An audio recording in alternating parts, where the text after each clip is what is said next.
Well, ladies and gentlemen, welcome to Michelin Man and the Boy, our inaugural episode. I'm now taking the reins over from Michael Burhan. I am Sean Michelin, your sexy voiced host, and with me, as always, is the boy. I can't compete with your sexy host voice. That's not fair. It took a lot of smoking, and I was just going to say I should start fucking grating cigars on my cereal in the morning, shouldn't I? Gargle with like hot, fresh gravel. Yeah. Yeah. Well, I'm told apparently by a few people that I have a very much a radio voice. I don't know about that, but well, that's all right because you got a radio voice and I got a radio face. Wow, you got a face made for radio. Yeah. Please turn your cell phones off. We sound like one of those morning rush radio duos. Is like Michelin Man and the Boy. Insert weird sound effect here. I just got that sketch from Family Guy running through my head now. $50 boob job. Oh my God! That one got me in the eye. Sorry. That one was a tooth-seeking missile. Then Gore Vidal gets a wiener in the mouth. Oh man. Yeah. So by the way, when I said that was the soundtrack we always had in the cinema when it came up on the screen and told you to turn off your fucking mobile phone. True story. Or the other one is let's all go to the lobby. Let's all go to the lobby. Let's all go to the lobby and pay to... Wish I was an Oscar my wiener. Sorry. Yeah, so what are we going to do this one on, you think? We were going to talk about kids' TV. Oh, yeah. Pay attention, people. That's not wanting to sound creepy. That means we're going to talk about the TV shows we loved when we were kids and what an impact they left upon our life and how, in fact, because I don't know what it's like in North America, but... It's such a shame because it was such a big part of my childhood. Well, see, here in Canada, we got a lot of the same shows that you did. So, like Super Grand, Jamie the Magic. Oh, that's right. I forget because you're Commonwealth. Yes, we are. And the CBC showed a lot of the Queen's good television shows. But, oh my God, like every day after school, I was probably about 5, 6 years old. My brother would have it on because the CBC ran it every day, and that was Super Grand. I'd kind of like hum along. Who sent me the message? I think it was. She's like in her 80s. She was only in her like 50s when she did the show. Like they did her up older than she actually was. Oh my God, she was 10 years older than me in that show. Fuck.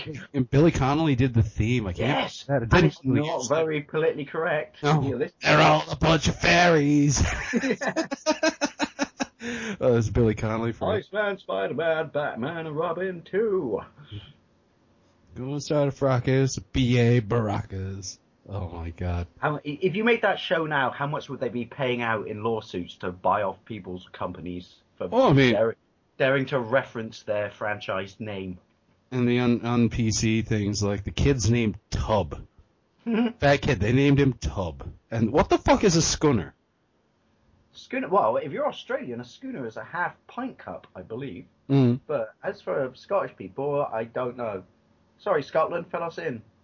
Well, don't fill us in, because don't never say fill us in to a Scottish person and kick the shit out of you. The shite, they say, I believe up there. Oh, Lanu. Sorry, Scott. No, dig up, Dave. Don't give him more reason to punch you in the face. Shake harder, boy. Brown Keeper Willie, you were the best variant of Freddy Krueger ever. I ate him, and I ate that mess he left on the floor. You heard me? Oh, man. That was upkilt.com. That looks like Willie. It is Willie! Oh, my God. Oh, man. Yeah, Super Grand was pretty good. I remember Jamie the Magic Torch. Didn't get to see it too. Jamie Magic the Torch. Jamie. I lost my ability to speak then because that's how much I love that show. Jamie the Magic Torch was just psychedelic fun times for all. And you don't appreciate how clearly the people who wrote it were high until you're an adult. Well, I mean, you wonder if they're tripping on acid sitting down with a flashlight. Jamie. Weirdo. And what was his dog called? Wordsworth. Oh, Wordsworth, yeah. Because, see, it was ran a bit later, like I was probably about 9 or 10, and we got TV Ontario, which for the Canadian listeners would be a bit familiar. They made stuff like the Polka Dot Door and that, but they would run a lot of the British shows too, and some of the other European shows like Alice in Wonderland, the kind of anime-looking version. And that was deeply disturbing as a kid.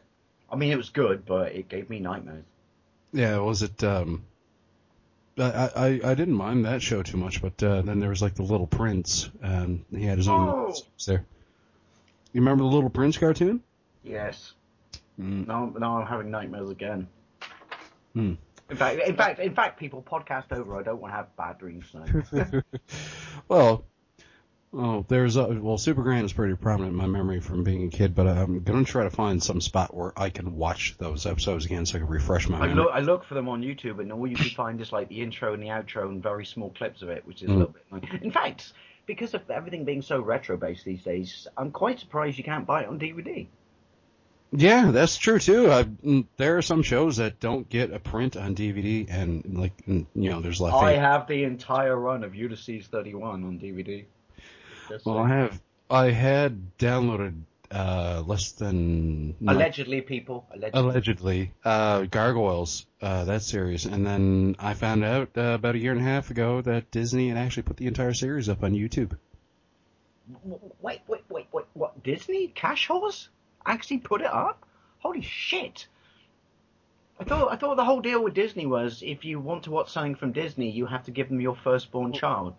Well, see, Gargoyles was fairly popular, but then they did that whole Goliath Chronicles, which they turned around afterwards and said it wasn't in continuity, and they kind of killed the series with that. It just wasn't as popular. They put it on Saturday mornings. They put it on ABC instead of Gargoyles, which was syndicated. It was part of the Disney Afternoon, although not. It was a bit more darker and a bit more grown up, so they didn't really use the Disney placard. They called it. It was produced by Buena Vista Entertainment. Every time you say Gargoyles, my brain just thinks of Gargoyle's Quest on the Game Boy.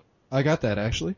That's one of the good Game Boy games. I was able to find the Wild for really cheap. Actually, I didn't even find that for cheap. I found it for free. I was cleaning a friend's basement. I had to explain to someone once who was much younger than... Everyone's younger than me. Much younger than me. Everyone's younger than me.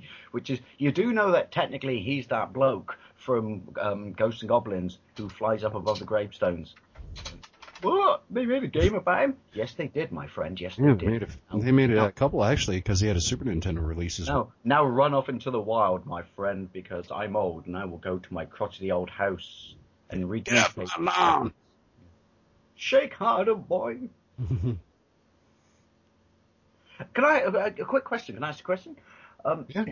Did you have something like when you were going to school, which we called... when you came home, because in this country, primary school ended at 3:30. I remember when they actually cut 15 minutes off the day and it ended at 3:15, and we're like, as kids, you're like, oh my god, I got an extra 15 minutes of doing fuck all, which is amazing. Well, see, it was 3:30 for us when we were going to school all through, except for when I was in my my last year of high school, and they actually made it 3:15 instead of 3:30, but they made us come into school half an hour earlier. So we were in school by... So they gave it to you, but at the same time they took it away. Yeah, and that's why I did so horribly on math in grade 12, because of the fact that it was like 7:30 in the morning. Do me a favor. Do me a solid. Just say maths, just for me. Maths. Chuck Weaselberger, maths. Hi, I'm Chuck Weaselberger, and would you like to sit down and do your maths? Yeah, that was quite good, actually. Well, who knew? I think so. We had this thing, right, when you and it was, even though they finished school early and we were like happy about that, we had this thing called Children's Hour, and it was actually like a couple of hours, but Children's Hour on TV only kicked in at 4:00. Across all the channels. Well, I say across all the channels, back then it was fucking 3, because we're a third world country. BBC 2 and ITV. Channel 4. Oh, you didn't have Channel 4? No, not then. I remember being incredibly excited as a kid when they announced that we're going to get a new TV channel. It's called Channel 4. And you're like, oh my god, a new TV channel. This is groundbreaking. Oh, that was like when we finally got cable television when it was like 5, and we got like 6 channels instead of 1. Because it was only the CBC in my area, like, larger cities, and that you get you had no PBS? PBS was American, so you had to get that on cable, and we never got that on cable until it was probably Wait. A thought the whole idea of PBS was it wasn't supposed to be on cable, and you had to get cable. Well, see, it's an American channel, see, so you have to get it on cable. See, when we had gotten cable, it was, besides the CBC, there was CH. One second, dude. Hang on. Mm-hmm.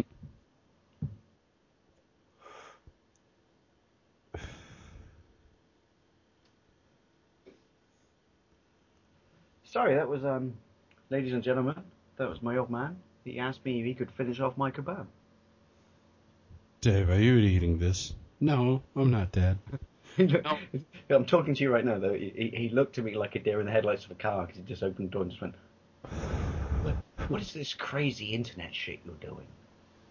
This crazy wild thing. No, up until I was about probably 5 years old, you could. Anyway, where were we? Well, we were talking about PBS and getting new ones. Well, see, when I was about 5 or 6, we finally got in cable. It was finally available in my area, so you had more choices than just the CBC, which, looking back, it was fun enough. You got a few cartoons, you got some children's television programming when you were a kid, but you knew before you were able to go to kindergarten, you could watch TV until 12 o'clock. Then midday came on. That boring news show was like, oh, cartoons are over. But we had gotten CHCH from... this is adult shit. I don't like this. We got ITV from Edmonton now. Anybody who is unfamiliar with ITV, that was the home of SCTV. That was that station. Yep. Beauty, eh? See what I did there? We got TSN, which is pretty much like ESPN, and actually they are partially owned by ESPN. We also got a couple of American stations. We got ABC, which, was... We used to have ABC on, I'd say used to, I'm talking modern times. We have something called Freeview, which is you buy like a stock box. And it's not technically free because you have to pay for a TV license, but we had ABC on, and they cancelled it because no one watched it apart from me, on one of the channels, and it really annoyed me because I quite like watching, Three's Company and shit like that. CBC ran that every day. And there was the Three's a Crowd successor series that ran for like a year or two, where he was married and had a father-in-law. In fact, going back to, though, I don't want to sound like a big fucking colonist or anything like that, but quite a lot of North American TV shows were inspired or copied from the UK because Three's Company came from... What did that come from? That came from... Was it Three's a Crowd? And obviously you had Stanford and Son, which was obviously based on Steptoe and Son. Mm-hmm. I'm coming, Elizabeth! Red Fox, where he had to restrain himself so much for broadcast television. The favorite segue in the stand-up act was, speaking of big pussy. Oh my God! Three's. I tell you what, right? The swear jar on that show must have been fucking. Oh my God! $25,000 at one point. Well, he was still performing stand-up then too, so, and he was doing all blue humor, of course. I've seen a few of his taped shows, but and he was out there, and then when you see him in that show, you're like you said, he had to knuckle down, but you kind of. You watch it, and part of your brain always expects him to slip up, if that makes sense, and just go into a big blue routine. My dog is repelled by beer. Wow. She's coming over here, and I'm holding the beer can to her. She backs up. What are you drinking, good sir? Coors Banquet. Smokey and the Bandit style. And if you hear some loud panting, that's her. What? He's burning down. No, I'm trucking. We're going to do what they say can't be done. I got a long way to go. I stop singing now because I can't. I luckily have some candies to appease the beast. Yes, here, for fuck's sakes, take that and go. It's like lemon drops or something. Oh my God, every time I think about Three's Company, though, I think of it, that theme comes to my head right away. Come on, knock on my door. And it's funny how Don Knotts outlived John Ritter. Yeah. In fact, I do remember, and it's funny because you were talking about, behind the scenes about Roddy Piper dying, but I remember when John Ritter died, it was like, wow, I didn't see that coming. Didn't him and Johnny Cash die in the same week? I think you could be right on that. Because I was in hospital then. I won't disclose before, but it was a bit of a rough time in my life, but the telly was always there, so I could always go over there and just block everybody out and watch television. And I remember seeing Entertainment Tonight, and they talked about, it's been a hard week in entertainment, and they showed, Johnny Cash had died, and Didn't he have he had a heart attack? John actually had a heart attack on set of what was the show he did there? 8 Rules for Dating My Teenage Daughter with Katie Seagal and the Kelly Cuoco, who's now on The Big Bang Theory. Yeah. And also, I have to say this, I do remember thinking at the time, why are you even continuing this show? That's an insult to the memory. They brought in James Garner and everything. Oh, John Ritter show movies that I watched when I was a kid. Problem Child and Problem Child 2. My folks thought it was a great idea for us. But in hindsight, I watched them a couple years ago. I'm like, holy shit, they let us watch some fucked up stuff. That's like, if you did that show now, you'd have to put it on Adult Swim, and it would make a great cartoon. But like, you have to show it in the watershed. Like, oh my God, was it? When did you? I'm assuming that in North America, the watershed, or Canada, 8. Like 8 o'clock. Oh, see, ours is 9. Ooh, controversial. Look at you destroying children's minds. And not just that, in the daytime, if shows are being run in reruns, you could hear swears right in the middle of the day. I remember we got the show North 60 that was on CBC for years about living on an Indian reservation. And at one point, it uses the word cocksucker at like 1 o'clock in the day. Holy shit. On the CBC. If you watch the episode?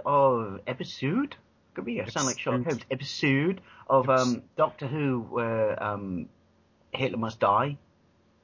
And I guess the BBC aren't going to advertise this. It's not shown up in any like outtake, TV show when they show up like the faults of stuff. One of my favorite outtakes ever is if you look at Empire Strikes Back and you see Chewbacca just after R2 fills the room with smoke and run away, you can see underneath his furry feet he's wearing Nikes.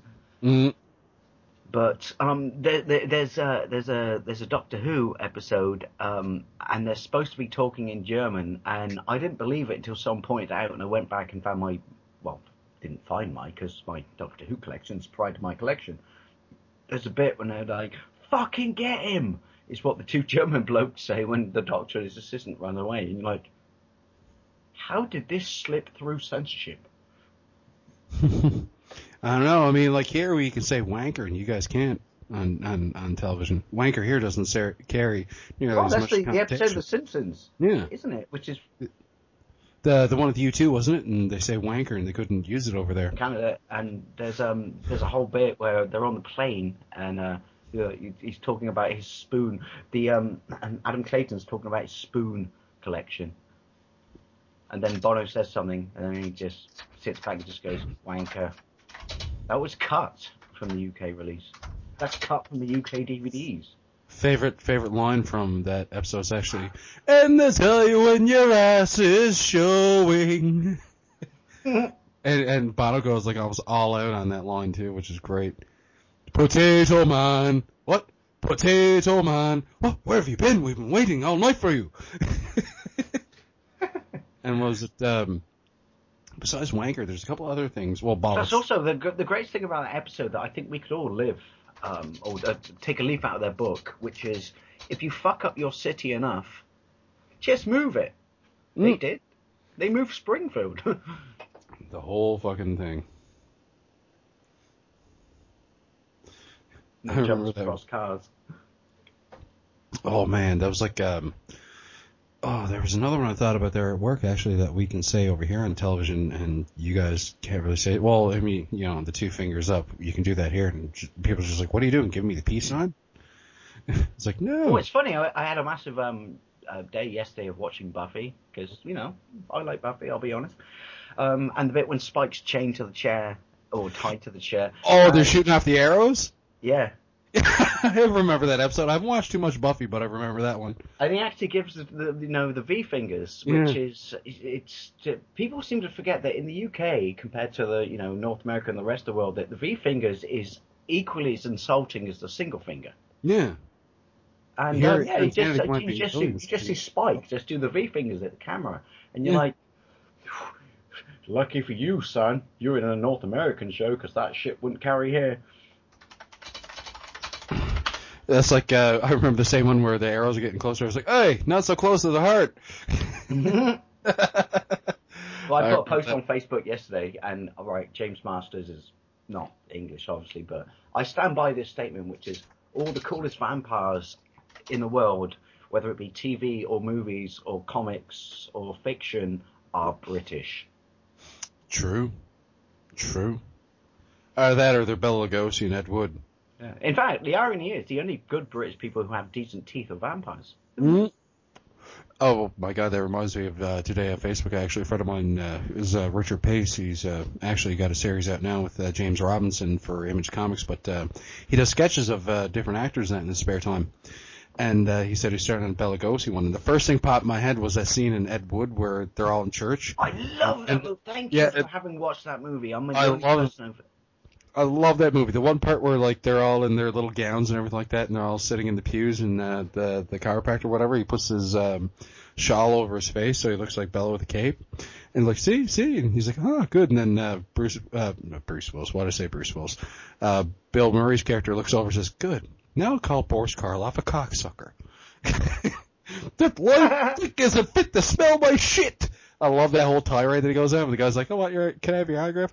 You were so great. We acted with Bela Lugosi when you were his psychic. Psychic! That limey prick isn't fit to smell my shit. I was like, wow. Martin Landau's great in that movie. He deserved the Oscar. He killed in that.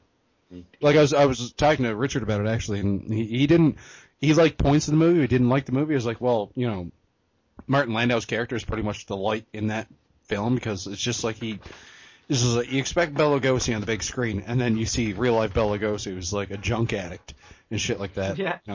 You know, he's destitute and he's down and out and shit. And then that one part where they're filming that scene with the octopus and it's like freezing cold, and he's like, he goes and shoots up and he's like, okay, let's film this fucker.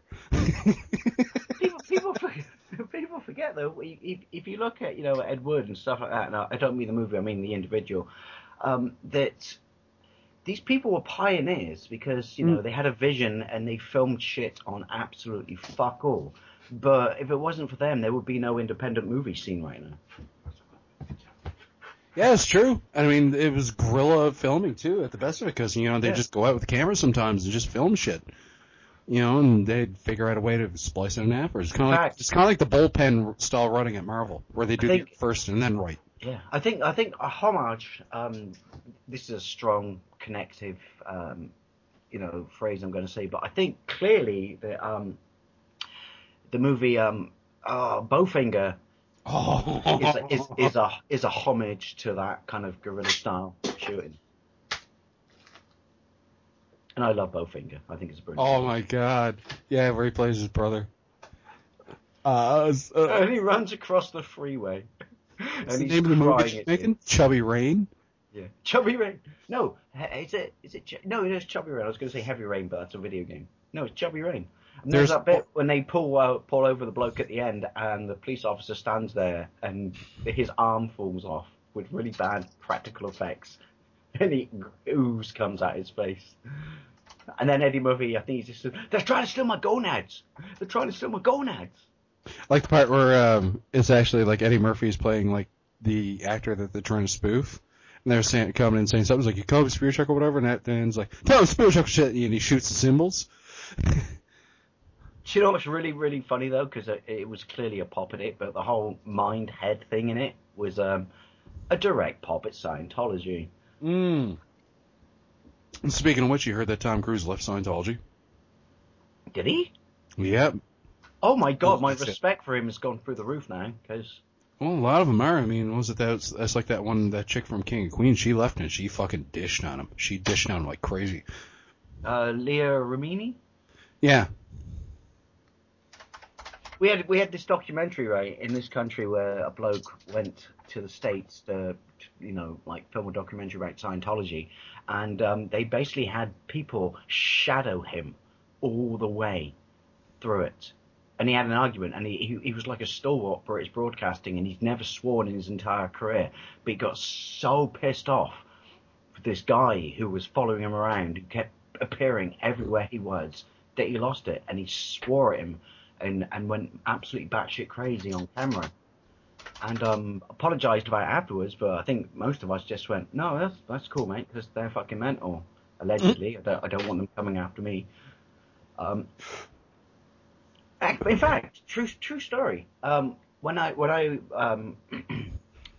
lived in Canada, and I was staying in the plateau, in downtown Montreal, they would have there was like a Scientology they call them studios. What the fuck is that? It sounds Jesus like Christ! Sounds like a Scientology art exhibit. studio. And I remember saying to my girlfriend at the time, which is, oh, come on, it'd be really funny if I go over there and they can do this fucking stupid photon test on me. And she actually begged me and said, don't, because you're taking the piss out of it, but they get inside people's minds and they don't leave. And I'm like, all right, I won't. But I really wanted to go there and just do the photon test. But you've got that stupid metal thing and they ask you questions about your childhood. And I just go say, I love Tom Cruise. Tom Cruise is amazing. I like Rain Man, Top Gun. I like Cocktail. But no, the fact that he's left, that's a massive strike for him. What was it? You said Scientology exhibit. It sounded like they were showing stills from Battlefield Earth. He wanted that made so badly. Hey, Travolta. Oh. You see that movie? I did. He's a massive Scientologist, but do you know what I like about John Travolta is how many people do you know have their own airport built to their house? That's fucking true. He almost played a Newfoundlander, actually. That movie, The Shipping News of Kevin Spacey, and initially he was going to play it, but he was insisting they move the production to Nova Scotia, which is, just across the Gulf of St. Lawrence. And they're like, no, Newfoundland's like right there, and we want to make this authentic. So he's like, no, I don't want to do the movie. He's like, Kevin Spacey, what are you doing? And actually, Kevin Spacey had an interview on Conan O'Brien about the show afterwards, and like they drive from St. John's to do the filming. They drive through places like Come By Chance, Dildo. And he's like, well, there's actually an upper and lower Dildo. There's a place here called Dildo. Well, welcome to Dildo. Please drive carefully through our province. Don't ram drivers. Oh my God. Well, actually, I was out on a date with my girlfriend at the time a few years ago, and we went out to this place called Twillingate, and this is where some of the first lifeboats from the Titanic touched ground to. But on the way, there's a place called, get this, Dildo Trading Post. This dildo here was used only on Sundays by a little old lady who went to church. This one's second hand, but it's still got some mileage in it. Oh, I see this one's pull cord. Yeah, it's got 500 foot-pounds of torque. And it's diesel. And it kickstarts. And it's rear-wheel drive. Michelucci is actually messaging me now, and he's like, hey, I got my USB mic cable, and I'm plugged in now. I test to see if this shit works. Well, I'm in a call with... Add him in. If you want to join... I love your clunky keyboard. Clunky keyboard. Man... You go to actually. Do you have any idea every time you show your keyboard on Facebook? Do you have any idea how many people just go, "I want that keyboard"? Well, clickykeyboards.com. You can actually. They still make the Model M. The company that made the model that makes it now is the original factory. It's the original employees that made the original IBM Model M's, and then they branched off. They spun themselves off. And you can buy yourself new ones or old ones. Like, let me click on one here now. No pun intended. Click. Oh, it's so nice. I want to get a Space Saver just because it's just, maximum. Keys. See, this is where we went wrong. People try and improve everything towards the future, but keys need to be raised. I'm sorry, keys need to be raised. There's nothing like a nice mechanical keyboard just for that feedback. And this thing is so fucking Unicomp PC keyboard. I just sit there at night and just tap it even if it wasn't plugged in. So you can hear that crunchy noise. Oh, man. I'm going to get you a price now, actually, while we do this. $79 for a Space Saver version of mine, which is just, it's not quite as big, but it's still full keyboard. That's what she said. But it's $79. It even has a window key on it. It's built just the same. You can buy it in USB or PS2. And you can have it converted to 103, which is $10 more. But, it's 4.8 pounds. And only thing is they eliminated the big steel plate to cut down weight. There you go, though. Like, real keyboards are something that you can actually bench press to improve your weight with. If I had the detachable cable on the end, if somebody broke in, I could fuck them up with this thing. Michelucci is writing me back. Let me see what he said. Then you could slap him in the face with your keyboard and just say, that's for the Queen, motherfucker. Me and Patty are actually having a discussion about tacos right now where she's a vegetarian. She's like, but it's so, hard to do. It's like, there's fish tacos. She's like, fish is an animal last time I checked. Well, they are working on 3D printing where they can 3D print proteins, kind of like Star Trek. Holy shit. Really? Yeah. Oh my god. They're thinking it's a great way to end world hunger. They can actually just print food. And, using on, they were originally, NASA was developing it to use on space stations. Can they print me an economy that actually works? That'd be the thing. No, don't say NASA. I've toyed with this, and I will be the person who be the ridicule and the butt of people's jokes. But I was toying with having a Kickstarter to get Dave to the International Space Station because I'd love to go to space. See that picture I shared at Hatfield where he's got the bag of weed in space? Yeah. I was just like, I gotta share that. That's just too fucking priceless. Nothing's illegal in space. His greatest... Well, yeah, technically, and this is how they write it up from a legal perspective. Space counts as offshore. Mm-hmm. Even though it's in space, but it counts as offshore. Like where the jurisdiction ends in certain parts of the ocean. But no, space is apparently offshore. But the greatest thing he ever did, though, was when he sang Ground Control to Major Tom. Oh. Take your protein pills. Put your spaceship down. This is Canadian bloke to Major Tom. Speaking of Canadian, do you see the thing I shared there the other day? The Justice League in DC Comics right now is based out of Canada. I didn't. I missed that. Oh, it got through the... And they're based in Moose Jaw, of all places. But yeah, the Justice League... Okay. Oh, it sounds like a hand job for an animal. It does. But, see... DC, when they did the New 52, they retconned a couple characters. Booster Gold and Adam Strange are both now Canadians. And so they're helping helm the team, and they got a new native character. But knowing DC and the number of times they reboot their universe, how long are they Canadian? Yeah. Well, it's relatively new. They never... Zero. All I'm saying is 0 hour. Oh, well, they kind of zero out it. You know what Convergence did, the latest crossover they did, like, the last couple of months? They undid Crisis on Infinite Earths in 1985, so all the Earths, all the universes are now still in existence, including the ones that were supposedly destroyed in Crisis, because Crisis now had a different outcome. I'm a little bit upset about that, because I absolutely love and adore that. Well, that's the thing. All the universes from Crisis onwards still exist. All of them. 0 Hour, all that stuff still exists. Parallax, fucking Superboy, the clone Superboy and all that stuff exist.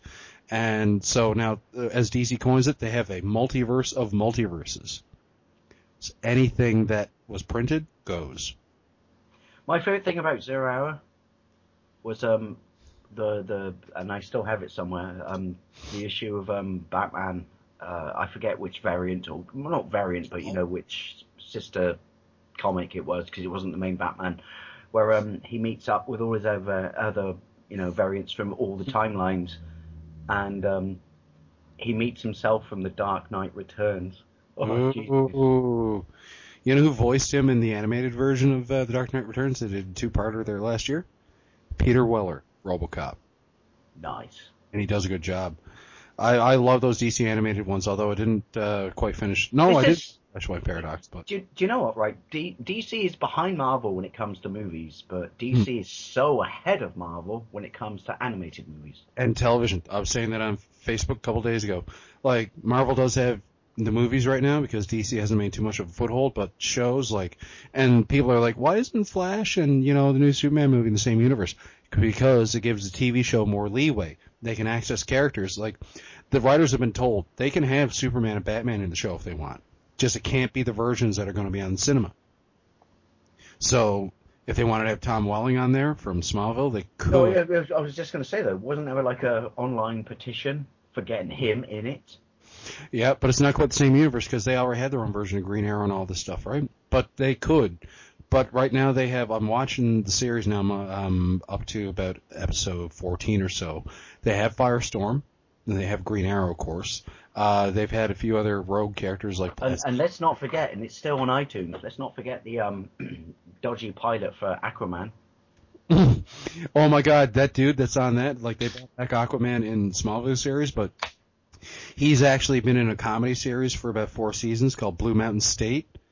He plays as like ambiguously gay fucking football team captain in college, and he's so fucking funny in it. And he has the most girly scream. There's this one episode called The Drug Olympics where they had this issue or something like that, so they had a special meeting of the football team, and they all had to do drugs together, and they were all given a drug at random out of a hat, and he picked acid. And at the end of it, this chick with no arms that one of the guys built arms for out of beer cans is chasing him. He was having this acid freak out. He's just down the field. He's screaming to the top of his lungs, just really high-pitched scream. And he's fucking funny in that, like, yeah, he's okay as Aquaman shit, but he's funny on this show. Severely funny, because he's just, like, so aloof and prissy and just so weird. It's just, oh, my God. Like, if you ever get a chance to watch it, it's on Crackle as well, Blue Mountain State. It's actually filmed in Montreal. It's an American show for Spike, but they filmed it all in Canada, and a lot of the Smallville production crowd actually filmed it. And it is funny. Imagine American Pie meets Varsity Blues. That's the show. That works. But with a lot more slapstick. Oh my God, there's this one episode where you learn one of the main football stars, like everybody had their personal nerd to do all their fucking homework, and then the nerds rebelled, and turns out one of the football stars, the guy named Radon, of all names. He's a closet nerd. He lived in the hood and all that stuff, so he didn't know about Dungeons and Dragons, all this shit. And next thing you see, he's sitting down. He's got a button-up shirt on, the black horn rim glasses with the fucking tape across the bridge of the nose, and he's sitting down playing Dungeons and Dragons with the guy. And he's like calling guys like my nerd, like the my nigga kind of thing. He's like, oh, my nerd! Like, oh my God, it's just priceless, man. It's so great. And well, clearly we segued away from kids' TV shows, but I have to say, talking about a show I absolutely love and adore, and I have all on DVD, and it's never been aired in this country on any fucking channel or network, period, which is, I have to say, I love It's Always Sunny in Philadelphia. Oh my God, yes, they're so horrible people. They're such horrible people, and I love it. Me and my friends, it's like Seinfeld point 2, if you make sense. Yeah. Because there's nothing to like about these people. No, I mean, that's the thing. And plus, it has one of the greatest scenes ever, which is any leather chair that gives birth to Danny DeVito is all right in my book. God. Adding Danny DeVito just made, that show even sweeter. It was good, but without him. But just adding him was just genius.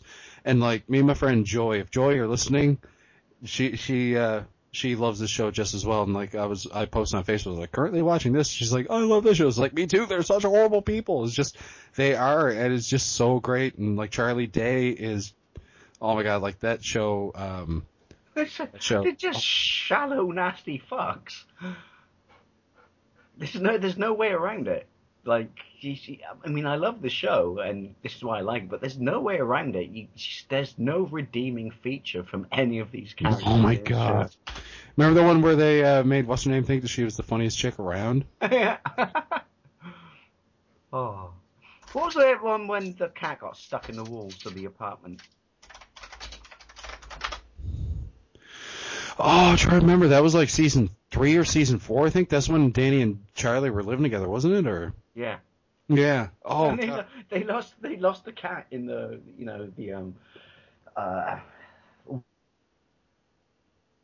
I'm trying to think of that episode now. That's genius. Oh my! It's just like, was it when what's his name? He was trying to do this diet, and he was just carrying around a bag of burritos, and he was getting all pork choppy in that. Yeah. I look like him right now. Oh, I gotta be like him now and drop all that weight. But and then went to Atlantic City, and like he had that evening with that was an amazing bartender chick. Yeah, and she like didn't realize like she was on ecstasy. Oh, I want to get. Oh my God, they're actually married in real life, eh? Charlie and that chick. Yeah, no. And when I found that out, it was kind of a little bit awkward watching the show because it kind of a little bit. It's not the show's fault. It's the way my brain works, but it kind of detracted from it a little bit because I'm like, wait, you're married? Oh, It was like Dee and what's his name, the bouncer guy. They were married in real life. He's actually the executive producer on the show. I would totally. He helped create it. Oh man, I would too. I'd watch. Here you go then, by the way, right? And I have to give myself a tetanus shot when I walked out. Top 3 TV bars you would like to have a pint in? Quarks. Mm. Quarks, definitely. I'd want to go for Rock DiGino and talk to Morn because apparently he doesn't shut up, but I've never heard the man talk. And maybe go get a holosuite for an hour and try out one of Julian's Spy Fantasy ones, or just go. Oh, actually, no. Go to Vic's in the holosuite and have a drink there. Big Star Trek nerd. I'm actually a big fan of Deep Space Nine, but only after when they. Really... I'm the only person in my neck of the woods who actually liked that show. Granted, it was a little bit, fucked up at the start and took a lot of work to get used to, but by the end of it, with the wars around the fucking minefields and shit, it was a fucking amazing show. Like, at Deep Space Nine, for people who ask about how military accurate it was, you got the first prominent non-commissioned officer on screen, which is Chief Miles. I think you mean a boot. A boot. Yeah, Miles O'Brien. He's a senior chief petty officer. Oh, nice. So he worked for a living. Yeah, was it? I definitely want to drink at Quark's. I want to drink at the bar, and it's always sunny in Philadelphia. Cheers. No, don't you wait for my list. Don't you take cheers. No. Cheers wouldn't. Cheers would be okay, but to me it'd just be another bar. Really, I like the show. Yeah, I do. But Cheers, not so much. TV. I own all the Frasier episodes. Moe's. Sorry, box Moe's. I go drinking Moe's. That's my number. Oh, good call. Mine would be the bar from It's Always Sunny in Philadelphia. I forget its name. The Irish bar. Yeah. Second of all would be good call, Moe's. Mm-hmm. Just so I can say, dig up, idiot. And third, that's in the back. I have to say, I'm sorry, I would kill for a pint in Cheers. Mm. And I remember when I was a kid, I was 15, and we went to Boston. Mm-hmm. Oh, I don't know if we have connection still. We didn't utter his name once. British Telecom. Hello. Swear to God, I didn't say his name. No. I know. I never either, but still, somehow. But we're recording still again. As soon as it reconnects, it records again. Nice. I do apologize for my flaky internet, sir. Mine. No, I was going to say about Cheers. When I was a 15-year-old, and I watched and I loved and I adored. I do now still, obviously, but even then, I adored Cheers before box sets even existed. Oh, do you remember box sets when they were on VHS? Oh my God, they were huge. You remember when the Star Trek movies came out in the box sets, and you put them side by side, you put them on their sides so that you could see the Enterprise? Well, do you remember what they did? And I still have a problem with this, which is when they did James Bond, and the side of the movies, if you had all of them together, would paint a picture of, all the Bonds. And it's kind of like, well, what's the point? Because every time you release a new Bond movie, it's not in canon with this box set, production-wise, and it stands out like a sore thumb. Like, oh, look, Connery, Moore, Dalton, and a yellow cover saying... You never say never again? Oh, that's an interesting one, but I'll finish my my Cheers story, which is when I went to Cheers as a kid, I was so disappointed. I don't know, I was some stupid little dumbass who expected it to look like the bar when I walked downstairs. But I walked downstairs, and my dad actually said to me, "Why are you sulking?" I went, "This isn't Cheers.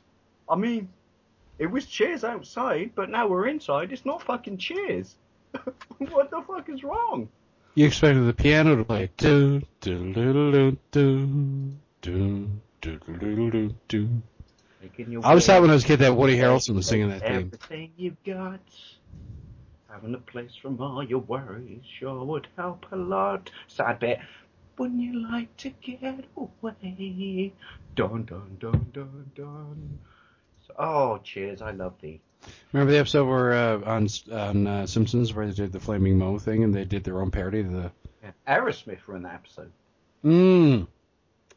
Rewatch Chili Willy! Rewatch Chili Willy! The fucking Chili Peppers are on that episode.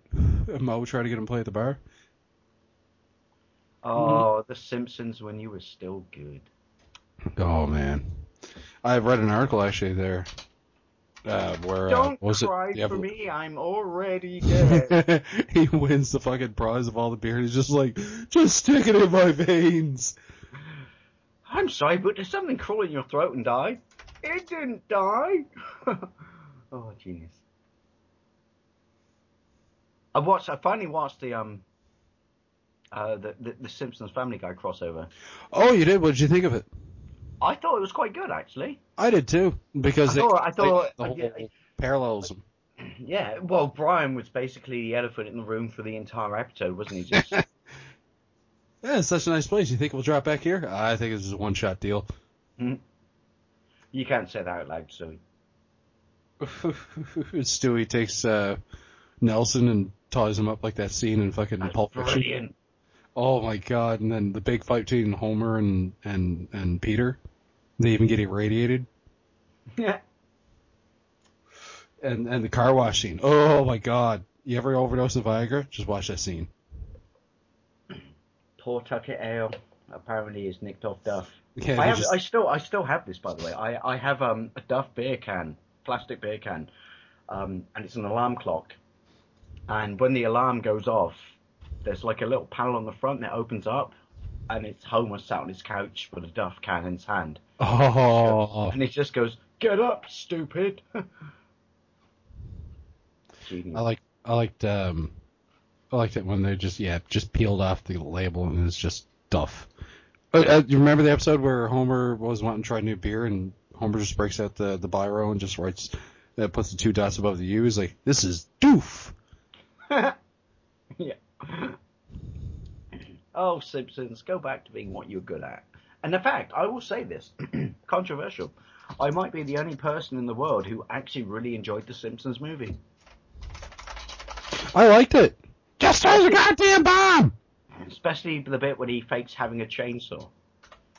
I like the part where Homer dares Bart to skateboard naked, and they do all the things where it covers over his privates, and there's one spot where it's just his privates, and they cut to the part where they're at the Krusty Burger, Flanders and Rod and Todd, and it's like, "Thank you, Lord, for this bountiful penis! Bountiful penis!" Hey, Homer, I can see your doodle. Shut up, Flanders. Stupid, sexy Flanders. Stupid sick. Oh, you beat me to it. It's like I'm wearing nothing at all. Nothing at all. They tell me that would be attractive. When a fire breaks out, here's the song that you must sing. Something. I remember, was it, oh, Jason's calling me. Hold on, I might have to put you on hold for a second. Actually, I'm going to add him to the call. Sorry about that. He's still trying to add him now. Hold on, now, let me see. Add to contacts. That's right, okay. People. No one said we were professionals. No, far from it. This is flying by the seat of our pants, with style. Trousers. I think you mean trousers. Oh, that too. I'm going to see if I can add this dude now.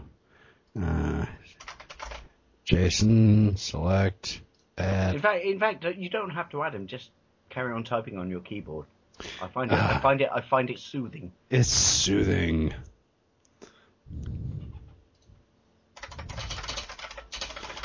And just tell him to join the call. That keyboard's just like, let me play the song of my people. I can sing. That's what your keyboard says. You should get one of those guns where you can write words in. The raised word gun. That's what I call it. And you could just put it on the top of your keyboard and just say, "I make people happy." What are you doing today? I make people happy. I got in trouble when I still lived in Canada because on my monitor at work, I said, je déteste les blocs québécois. Oh. Yeah, which is not a good thing to say in Montreal, apparently. Who knew? But in my defense, they woke me up every fucking morning with their rallies in the park.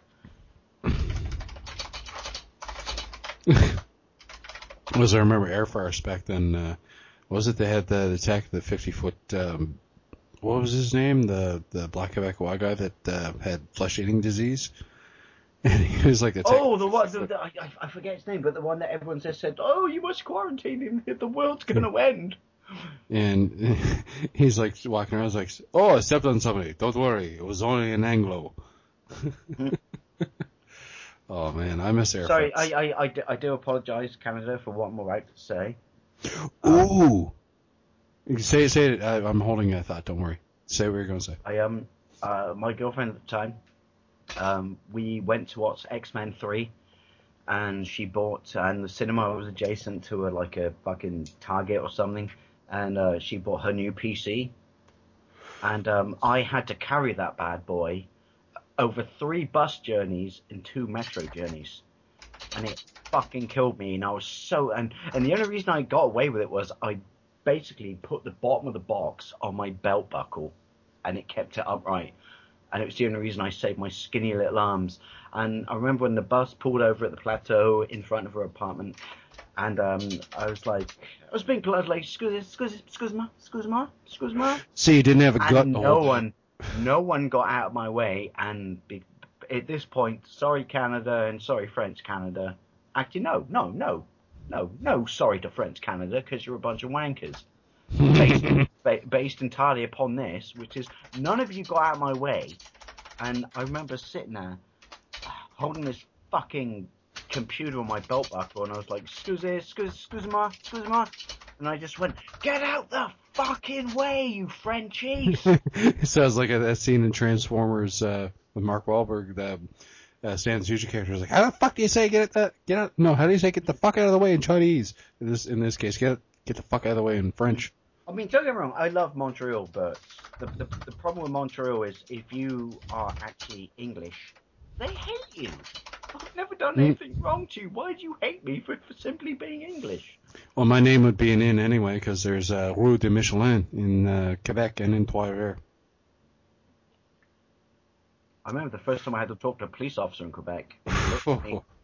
Yeah, and they've got a pretty decent record of the Human Rights Court went after them for the riot police for what they did when people were protesting over there. They are animals. They hit first, they think second. Sorry, people, I don't mean to generalize, but this is my experience. It's like a French version of the LAPD. Yeah, and and I wasn't black. As was it Chris Tucker said in Rush Hour? He's like, man, I'm a member of the LAPD, the most hated police force in the world. My own mama shamed me. She tell everybody I'm a drug dealer.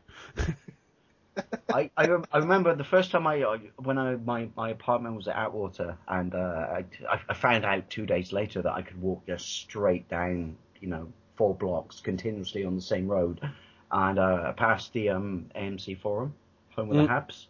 Previous home of the Habs. Oh. God bless you, Habs. And all your plates on the floor that remind me how good you were once. I remember getting lost when I first lived there and asking a police officer for directions, and he looked me up and down. That was the first thing he did. So and I tried to, in my butchered French then. My French isn't not that much better now, but excuse me, and clearly he could tell that I was an Anglophobe. So the first thing he did was he looked me up from my feet to my head. And I have never been so intimidated in my life. And I was just like, I'm lost. Do you know where Atwater is? And he gave me directions, but you could tell he was doing it really begrudgingly, in a bad English fucking voice. Because we all know what he was thinking, which is, Monsieur, you come to my country, and you cannot speak Français. Get out. Sorry. That sounds about right. No, the thought I had in my head was we're talking about shows growing up. Spitting Image. My folks will let me watch that. Spitting Image. We need more shows like that. Oh my God, yes. Like the Pope come out with like chains and everything on his chest. Yeah. And the intro with Neil Kinnock falling over and Gorbachev with his, in fact, in Spitting Image, didn't Gorbachev's birthmark was actually a hammer and a sickle, wasn't it? Yeah, it was. They'd always have him and Reagan going head to head and shit. Oh, do you remember the bits when Reagan, they did a Sorry, Winnie Pops. Trying to do it stealthily. Do you remember the bit they did it for like 2 or 3 seasons in, and it ran for 3 seasons, and it was the adventures of Ronald Reagan's brain? And his brain just basically went on a tour of the world. But Reagan didn't notice because he just found a tomato and put it back in his head. Oh, man. How long did that show fucking run for? 10 years, I think. Yeah, we only got a few seasons of it over here. Series, sorry. We had something 2 years ago when we had for the 25th anniversary of it, we had a spitting image night, and they did actually make one more episode. And it's funny because, like I said, we need more shit like this because politicians are not exempt from us or criticism, and that show rode them like a fucking pony. And do you remember that the politicians at the time actually said you've not made it as a politician unless you have a spitting image character? I'm like, oh, that's so cool. And the really, really funny thing is, there's a load of politicians from back in the day of that time who actually own their own spitting image character of themselves. Oh, jeez. Now that is an honor. Yeah, they gave them to him. And the other thing that's really interesting is so many British stand-up comics and people made their name by doing the voices for it. Rimmer, Chris Barry, he was a bloke on Spitting Image who did all the voices. So was Harry Enfield. So was Paul Whitehouse. Where's your mate Jason, by the way? Is he coming in or not? Yeah, he's got a reboot. He just installed, and I could hear him, but he couldn't hear me. Sorry. Can I chuckle? You just said boot. Boot. Oot no boot. It's like me and Xander have a conversation today. He said sometimes the Canadian accent comes out in me, but it's just so weird because I was raised around this mishmash. Like my area when I was growing up, there was an American Air Force base until I was about 9 years old, and then it became like a NATO base. So we had Germans and Dutch, and then the British and the RAF. Oh yeah, RAF, the greatest flying force in the world. Some reason you mentioned Spitting Image. I thought of Alexi Sale. Oh yes, my bad. Alexi Sale's Stuff. I remember seeing that show a bit. Oh, that was brilliant when he did what was it? I forget. I haven't seen it in years because you can't buy it on DVD. Vigilante on a Moped, was it? Mm-hmm. And I remember they'd always do an intro for every episode, and like they'd do it as a spoof of like some show. Like one episode they did, they'd always call him the Fat Bastard or whatever, and like they did one where it was like Zorro, but it was B instead of Z, so it was like, and the B that stands for bastard, or like they did one of the Mickey Mouse Club, and it's like FATBASTARD. Oh, please and the kid would tell look me at it and say, "Who is that fat bastard?" Please tell me that you've seen Spaced. Yes, it was on Netflix here as well. It was a bit later in my cable owning years, so. Because the reason I thought of that was you reminded me, which is every intro to Spaced was based on a TV show intro from another. Oh. Had like the Clubland one, I love Spaced. Damn you, Simon Pegg, for getting famous, because Spaced was supposed to be a trilogy and we never got the third season. You never know. If he finishes writing Star Trek and does a good job of it, maybe they'll let him do carte blanche, do a Spaced movie. That's one of my favourite lines in the world ever. You shot me in the bollocks, Tim. Like I said, no hard feelings. I remember the closest we got to a Spaced movie was those two scenes in Shaun of the Dead where she pops up. Oh, I love Shaun of the Dead so much. Yeah. Mm-hmm. Yeah. There's a girl in the garden, Shaun. Yeah. they're throwing records at him. They're debating which ones to throw. Yeah. The Batman soundtrack. Throw it. Yeah, that one's shit. You throw it. Oh, he's calling again. It's like, oh, that was original pressing. I'm gonna see if he hears me now. Hold on now. Well, I couldn't hear. He could hear. I could hear him. He could hear me. Let me see now if he'll pick up on a message. Shall I try and add him? Yeah. I don't know if you have him on Skype. No, just give me his name. Jason Michelucci. I'm gonna write it in the chat there so you can add him. Cool, because I can't spell his second name. Sounds like mine. He's Italian as well. Well, I'm Italian Inuit, so. Oh, he just wrote. Let's see what he's saying right after I just. Made me think of that line. You can't hear anything. Go into your sound device settings and see what one is enabled. Keyboard is so sexy. I love it. I fucking love it. But the tech. I'm guessing it's the Canadian configuration. It is. It is a French Canadian IBM Model M that I scored in a little tech junk shop about 3 years ago for $3. So the keys are in the wrong order. No, the keys are in the right order for a QWERTY, but instead of question mark, it has an E with the little symbol above it, and it has these two little weird arrows there. I remember when we were interviewing Clint on IGG, Clint from LGR. He was a bit envious, I think, of my keyboard. Because mine's pretty... Because he owns everything, but he doesn't own that. Good for you, sir. We're going to trade with him sometime. Be like, Clint, if you want to trade me a Space Saver, I'll trade this to you. Shipping's going to be a bitch because it's 10 pounds. Clint's awesome because is a tiny YouTuber. I still don't know why he watches me and supports me and shouts me out.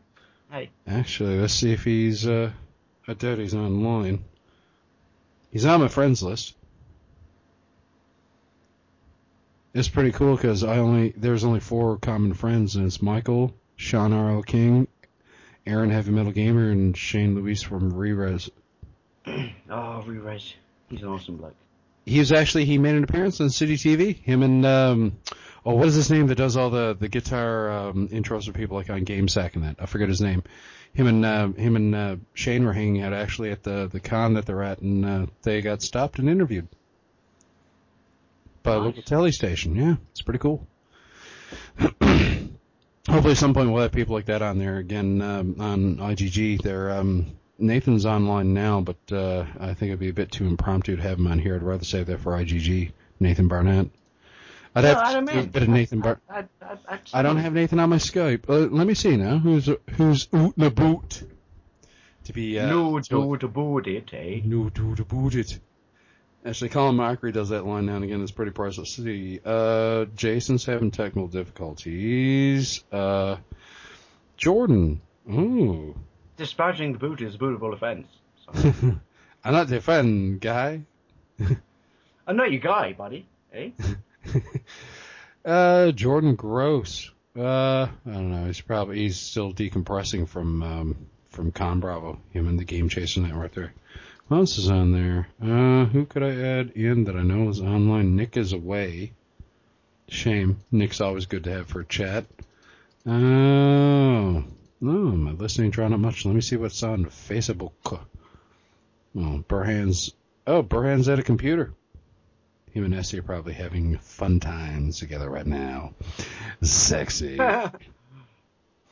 Sexy biscuits indeed. Getting their biscuits all sexy.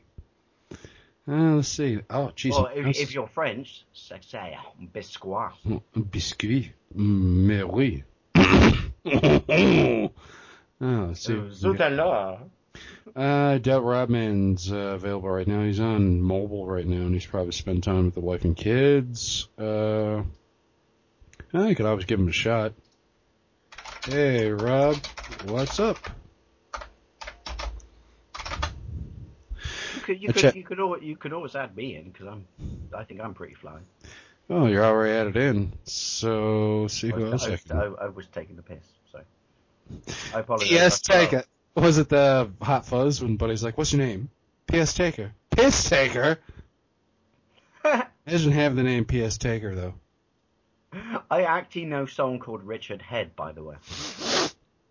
Yeah, I went to school with a girl in university. Her name was Crystal Ball.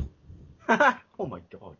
I know. She never had to play the game to come up with a porn star name because she was born with it. Oh my god. I know, it's like that scene Zack and Miri make a porno. And Buddy's like, yeah, my name is Chester the Molester Cock and Schlock.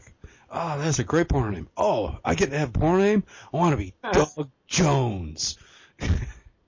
Where's my Lucky Siggy? Do you know what my I think I got a video knocking around about it, but do you know what my porn name is? What's that? Terry Hilltop. Terry Hilltop, wow. I went for a nice one. I said my name was Long Dong Silver, the butt pirate. I actually went as that for Halloween. Was 19. Went out to a bar dressed as long. I got this silver hairspray and sprayed my hair down. Wore like one of those men's tank tops with a leather vest and a kerchief and a cowboy hat. And a friend of mine had leather chaps, and I had a fake whip, and that's what I went as. For some reason, I couldn't find pirate stuff, so I went as a cowboy theme, even though my name is Long Dong Silver. How do you have a fake whip? It's not like a real whip with like cotton on the end or something. No, it was just made out of really cheap material I bought at a novelty store. So you couldn't go whip it good. Miguel's around. Let's see if he wants to join. Hey, Miguel, what's up? I think the keyboard is going to become a theme on the show. It is. I'll have to figure out a way to do some music with it, and I demand it when you do a proper intro for my channel, so I can shout you out. I demand something worked around your sexy keyboard. Just hammer the keys and then look at the camera and just go, oh yeah, and then say in fact, sexy keyboard. I should do a sexy biscuits for you. I'm typing at the keyboard. Yeah, Miguel's running back. I said, me and David did a show if you want to join. He's like, tonight? He's like, yes, sir. Which one, GG? No. Michelin, Man, and the Boy.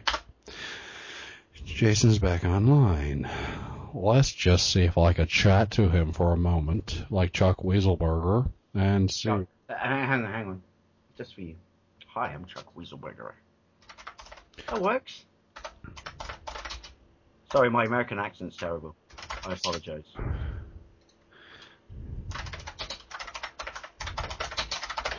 I'm not gonna lie, mate. I could listen. I could just sit here and listen to you fucking hammer on your keyboard all day long. In fact, I have white noise on my phone that I listen to when I sleep, and it's the sound of rain.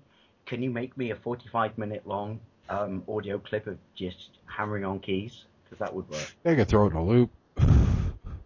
Oh my god, my cousin Shane just messaged me. He's watching like these movies with his friend Tracy, and he showed her the new Teenage Mutant Ninja Turtles movie, which he could not stand. She said, I liked it. Why are you so negative? And she just tonight is like, Alien Resurrection's almost over. She said, this one's my favorite so far.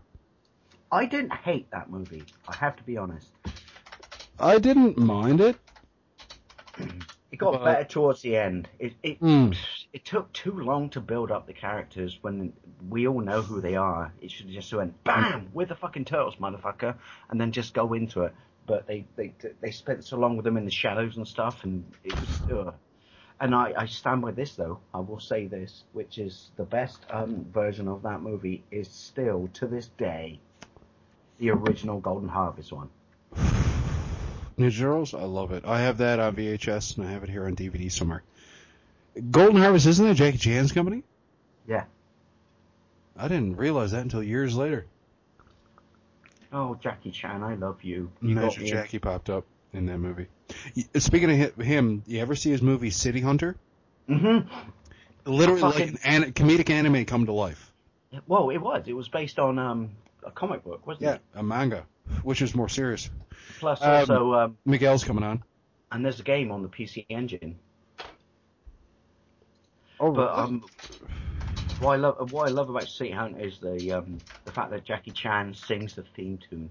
Yeah, and it's funny because the American dub has a totally different voice actor, but you see in scenes and you hear the music and it's Jackie singing. You can definitely tell it's Jackie singing, but yet they used a different voice actor for his lines. And also, I know this isn't the Untitled Movie Show, but that's technically the first appearance of Street Fighter in movie form. Although Jackie changed the name of Honda to Hondo because of the fact he had to deal with Mitsubishi or something like that. Yeah, the fact that Jackie gets thrown into an arcade cabinet and then regresses into Street.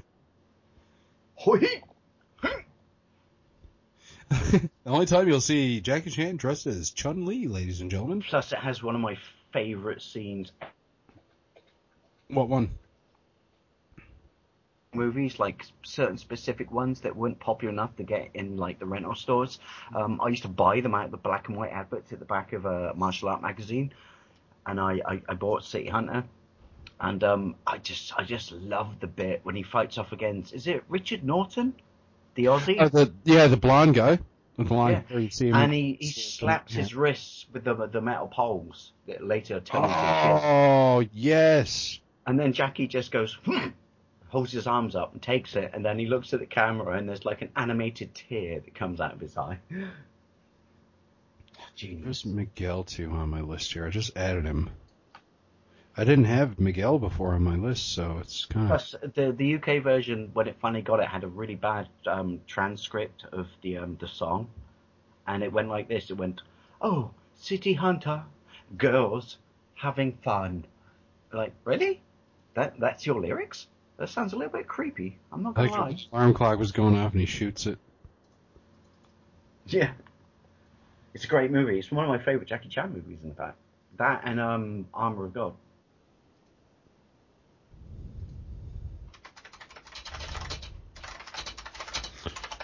Stop teasing me with your keyboard. I know, so sexy, isn't it? Taco craving sorta. It made taco eat dip. It's amazing because I'm a wizard. I tell you, because I wouldn't want to stay at worried that I was devoid of tacos. Damn right. Tacos rule. Imagine living in a world with no tacos. I don't want to live there.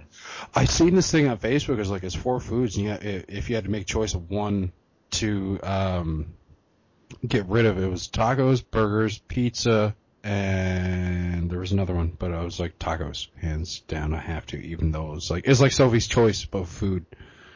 I love all the other entries into that, but I'm not gonna lie. Tacos, hard shell tacos. I know they're a nightmare to eat, but hard shell tacos are the future, my friend. Mm-hmm. I got the square, the wide kit, which is like the bottoms are a bit square, sort of stand-in stuff they call them.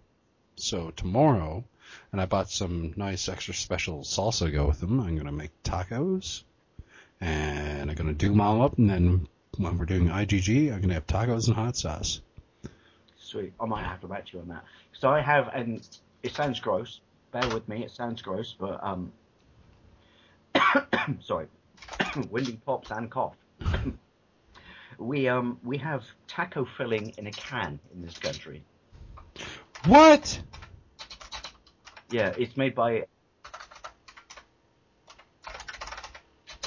It's like forget the fact that it comes in a tin. It's really good, and sometimes I just use it and put it in sandwiches. Why is it not letting Miguel in the call?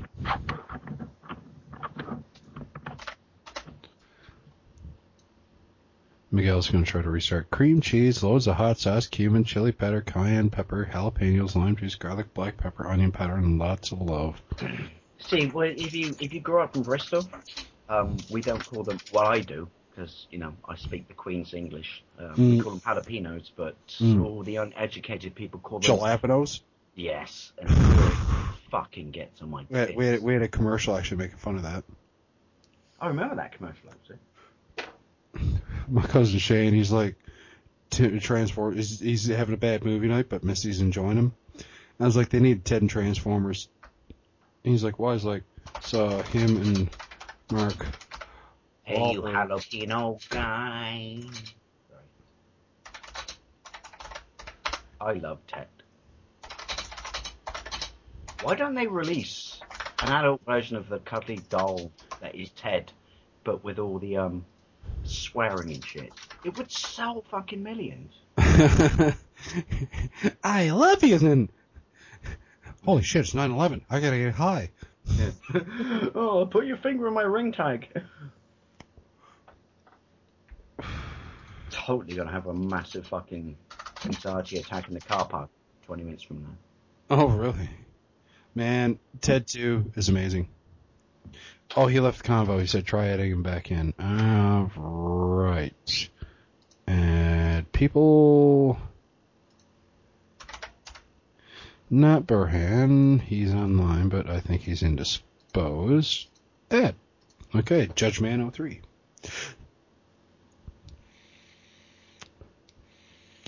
Hey, you lawyer guy. Sorry.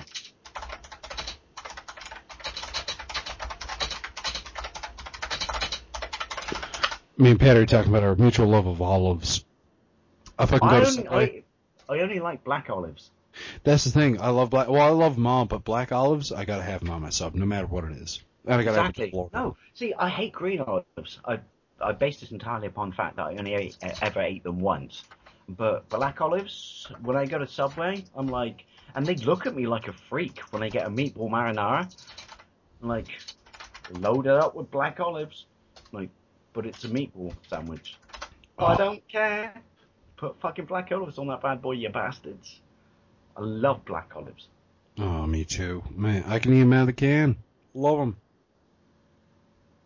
Bow, bow, bow, bow, bow, bow. Damn it, it's stuck in my head now. Hey, you lawyer. Sing it. I'm going to do it. Hey, you lawyer guy. Bow, bow. Ooh, I'm out of beer. I'll be right back. If Miguel joins, just tell him I'll be right back. Okie dokie, pickety pokey. Yeah, my fucking way. I need beer. Lots of beer. And this, my friends, is what a beer sounds like when you open it. Hey, you lawyer guy. Ba-da-bow. Let's all get high. I made that one up. I'm not gonna lie. Gangway, motherfucker.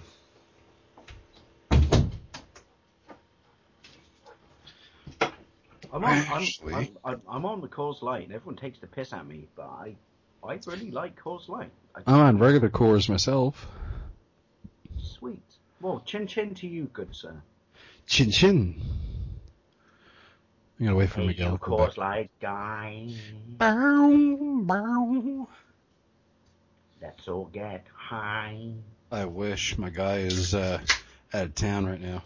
I gotta wait till tomorrow. My Boston accent is shit.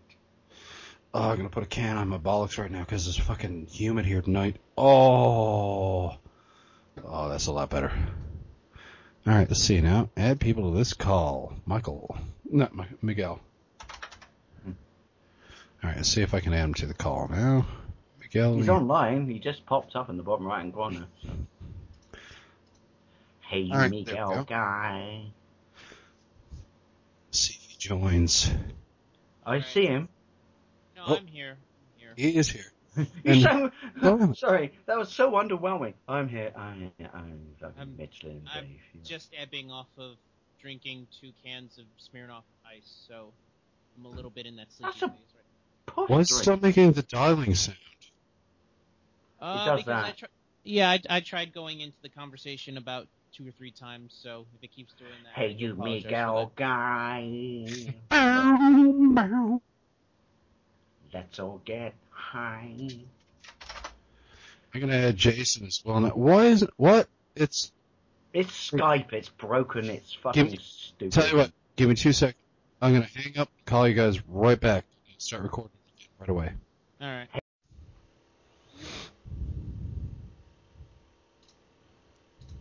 All right.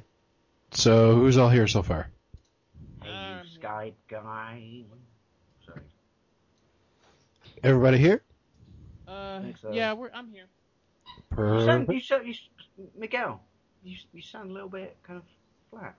You alright? You got your IT certification day, I heard. Kudos. Yeah, I just had to... yeah, you could probably hear me, but I can't hear anything. Yeah, I can hear you. I don't see you. Who's that talking? That's Jason Michelin. Is he on another microphone, or does he not have a profile? I don't see his... He's his USB mic is working, but apparently he can't hear us. That's the sound of reason in your own head, Miguel, by the way. If we can't hear him, it's entirely up to you. This is like that movie with Richard Pryor and what's his name? You got any sins to confess, Miguel? I was touching myself a while ago. That might be that's something. Oh, that's nice. He uses Smirnoff to sterilize his hands, I hope. That's not a sin. That's a given. It is. But yeah, I did get my certificate, which means I'm fully licensed to do tech support. Nice. Yeah, I'm not upset or anything like that. Like I said, I'm just kind of in that ebbing point where I'm just kind of like, I could really use a nap right now. Like, if it just well, you don't have to be on it. We just, no, like, I mean this is fun. I mean, currently right now I'm just watching.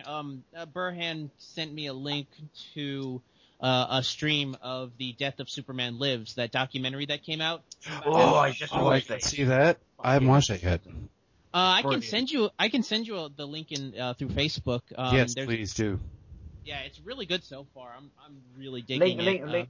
Link me as well, because I haven't watched it in 2 weeks, but it's bloody amazing. Because the one I watched was on YouTube, and then it got allegedly taken down for reasons that we don't dare speak its name. Well, I know how to dabble in illegal areas of downloading, so I can always find it somewhere, I'm guessing. Yeah, I mean, it's not I'm gonna buy this. I mean, it's one of those things to where I'm just watching it just because I need something to watch, for tonight. But I do plan on buying it, because if it's good enough, I'll support the product. This comes back to why people don't understand why copyright issues exist and piracy exists, and people do stuff like this, which is, more often than not, every time I watch something allegedly hooky, I end up buying it. It's the fact that it takes so bloody long for it to show up in my fucking high street is the reason I find it online. Yeah. Same here. I mean, movies really don't have demos like games do. I mean, at least a game gives you the opportunity to play like the first 15 minutes of it, and then you kind of have a good grasp on whether or not you're gonna like it. If movies, if you were able to get like a 15-minute snippet of a movie, you can judge whether or not you like it, and then you'll buy it. I mean, most of the movies that I like, I'm gonna buy eventually. I just haven't found copies of it, available. I found the final 15 minutes of Terminator Genesis online. Oh, have you watched it all yet? No, I just watched the end, and I have to say, gotta watch it all. I don't know how it builds up, but I have to say, sorry people, spoilers. I found the end really underwhelming. It is, but the build-up is a lot better. Well, this week I've got, at least before Wednesday, I've got to find a copy of White House Down for our Emmerich retrospective, because I do want to watch that before we. That's a great movie, by the way. That's a great movie. I heard. I mean, it came out the same time as Olympus Has Fallen, and I love that movie. I watched it on Netflix. That's a really great, like, old school mid-90s. It's a weird thing. It goes back to like the parallels that existed in the 90s, which is every time a movie company produced a movie, then the other company from the opposite side of the fence would produce one very similar, like Armageddon and Deep Impact. Deep Impact, yeah. And or those knockoff movies like Transformers or whatever. Well, those are made to capitalize on the success of a movie. Yeah, a lot of times it just happens to be like Deep Impact, Armageddon. But it seemed to be in the 90s that a motion picture house would just look over the water at someone else and just go, "Holy shit, we need to do something like that. They're going to steal our thunder," and so everything was paired up. Yeah, I mean, you had like I said, Deep Impact, Armageddon. You have Dante's Peak and Volcano, Ants, A Bug's Life. I love Volcano. There you go. I should have put that. Hey, Keith Davis in that. 2 mentions of him in one night. I should have put that in cheesy movies when we did it.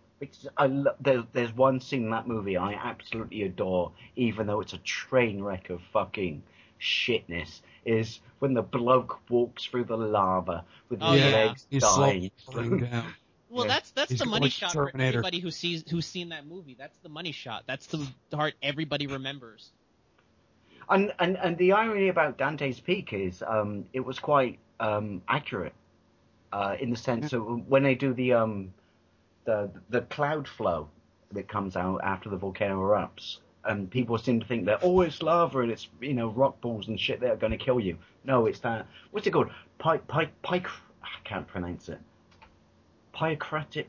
Oh, but the dust that gets blasted out of the volcano is the one thing that is more deadly than everything else because it will eat you up in seconds. And then you got Pierce Brosnan riding down the side of the fucking volcano in a car. With perfectly they're driving lava and the fucking tires going over the lava. Yeah. I think by that point people were just tired of disaster movies. Is it? Sorry. I'm tired. Pyocratic? I don't know. I'm drunk, so don't expect long words from me. What's your table of choice, Mr. Ligon? Mr. Ligon? Oh. Guess I'm drunk. Yeah, wrong day. That's Sunday, by the way. I asked Brandon. He said he's doing an episode on Sunday.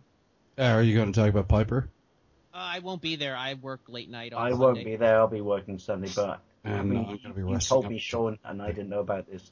I didn't know about it, Miguel. I honestly didn't know about it until Sean told me, and I won't be there on Sunday, but I wish I was because it's a big deal. I'm genuinely upset about this. I made the point online, we're kind of getting to the point age-wise now where now we're starting to hit the rock and wrestling generation starting to die out, and it's starting to really get scary. I mean, I can't imagine in 25 years when we start hitting the Attitude Era, when guys like that just start, falling off the planet, and we're just kind of like, because that's really, I'll be honest, I didn't grow up during the 80s. I was born in 88, so I mostly grew up during the tail end of the new God, generation. I'm old. Yeah, I grew up around like the Attitude Era, so if guys like that start to die out, I don't know how I'm gonna feel. But yeah, it's unfortunate, but I'm so fatigued right now from all the bad stuff that's been happening with wrestling, between Dusty dying and Hogan's career dying. I'm You just hear kind what of like, The Rock said about Hogan? He's like, everybody trash talks. he's doing what he needs to. I mean, he's playing diplomat at this point. He's not going to say. Of course, he wasn't going to say anything bad. Of course, like I didn't expect him to say like, oh yeah, Hogan, he's a fucking racist. He called me all sorts of stuff. No, he's going to be like, well, we all make mistakes, but at the end of the day, we have to remember the good things he did in his life. Like, of course, like I didn't expect Guys like anything. that put him where he is today. Yeah, It's sad because it's he's a stalwart. He's like someone that when you say wrestling, people automatically associate him with it, and it's just a little bit sad and shame that he's going down like this right now. he's let himself become such a cartoon character. He destroyed his presence when he did Hogan Knows Best. I mean, if he'd have just stayed off of TV and just stayed kind of a wrestling elder statesman, this would be a lot more shocking. But at this point, I mean, he's become such a clown in his own right. Well, he's tried to do the Shatner thing. Yeah. He's funny. Engage phasers. I mean, he has fallen into the same boat as Shatner and almost Hasselhoff as far as he's not famous because of who he is. It's the parody. Hasselhoff has a TV show in this country right now that's absolutely fucking amazing. Seriously, I don't even like the guy. But you're not German, that's why. I don't like my Schniedelwald. He's ein klein Hasselhoffen. Parodies himself, and he actually takes the piss out of himself about being drunk and eating burgers, isn't it? It's so good. You're not going to get North America though. Don't hassle the Huff. We might, but it'll probably be like on some like third string channel or something. I think it's called Off the Record. Oh god, he did that song for what was that Kickstarter that came out with that short film? That 80s montage homage thing came out there the other week. I heard about it, but I never saw it. I mean, the last thing I remember him doing was his cover of Hooked on a Feeling, which is amazing. Oh, God. Yeah. Before that, the last thing I saw of him was that Get in My Car video that he did, and did it in Australia. It was a right-hand drive. Yeah. That went to #1 in this country, by the way. No, seriously, after this cast or whatever, but look it up. Look up Off the Record on the Dave channel, my channel. Like his bread and butter though was he was a song and dance guy before he made it big on TV. Kind of like what's his name from this Quantum Leap, Scott Bakula. Because I remember there's this William Shatner host. So I got songs stuck in my head. Scott Bakula. But Shatner does this documentary around the time the first Star Trek movie came out, and he interviews all the captains of all the Star Trek series, and Chris Pine too, who is the new Captain Kirk, and he just interviews them about their careers and stuff, not really focusing on Star Trek. And you learn like Bakula, before he was on Quantum Leap, he was a song and dance guy. He was a stage actor in that. And Moffat had a similar kind of background. I remember reading. He's like a 10th Dan as well. He's like properly fired up on martial arts. Ooh, Hoff? No, Bakula. He's in amazing shape too. And I don't care what anyone says. I actually enjoyed Enterprise. As did I. I wish they had another season of it because when they killed off Trip, the plan was to bring him back as a time traveler.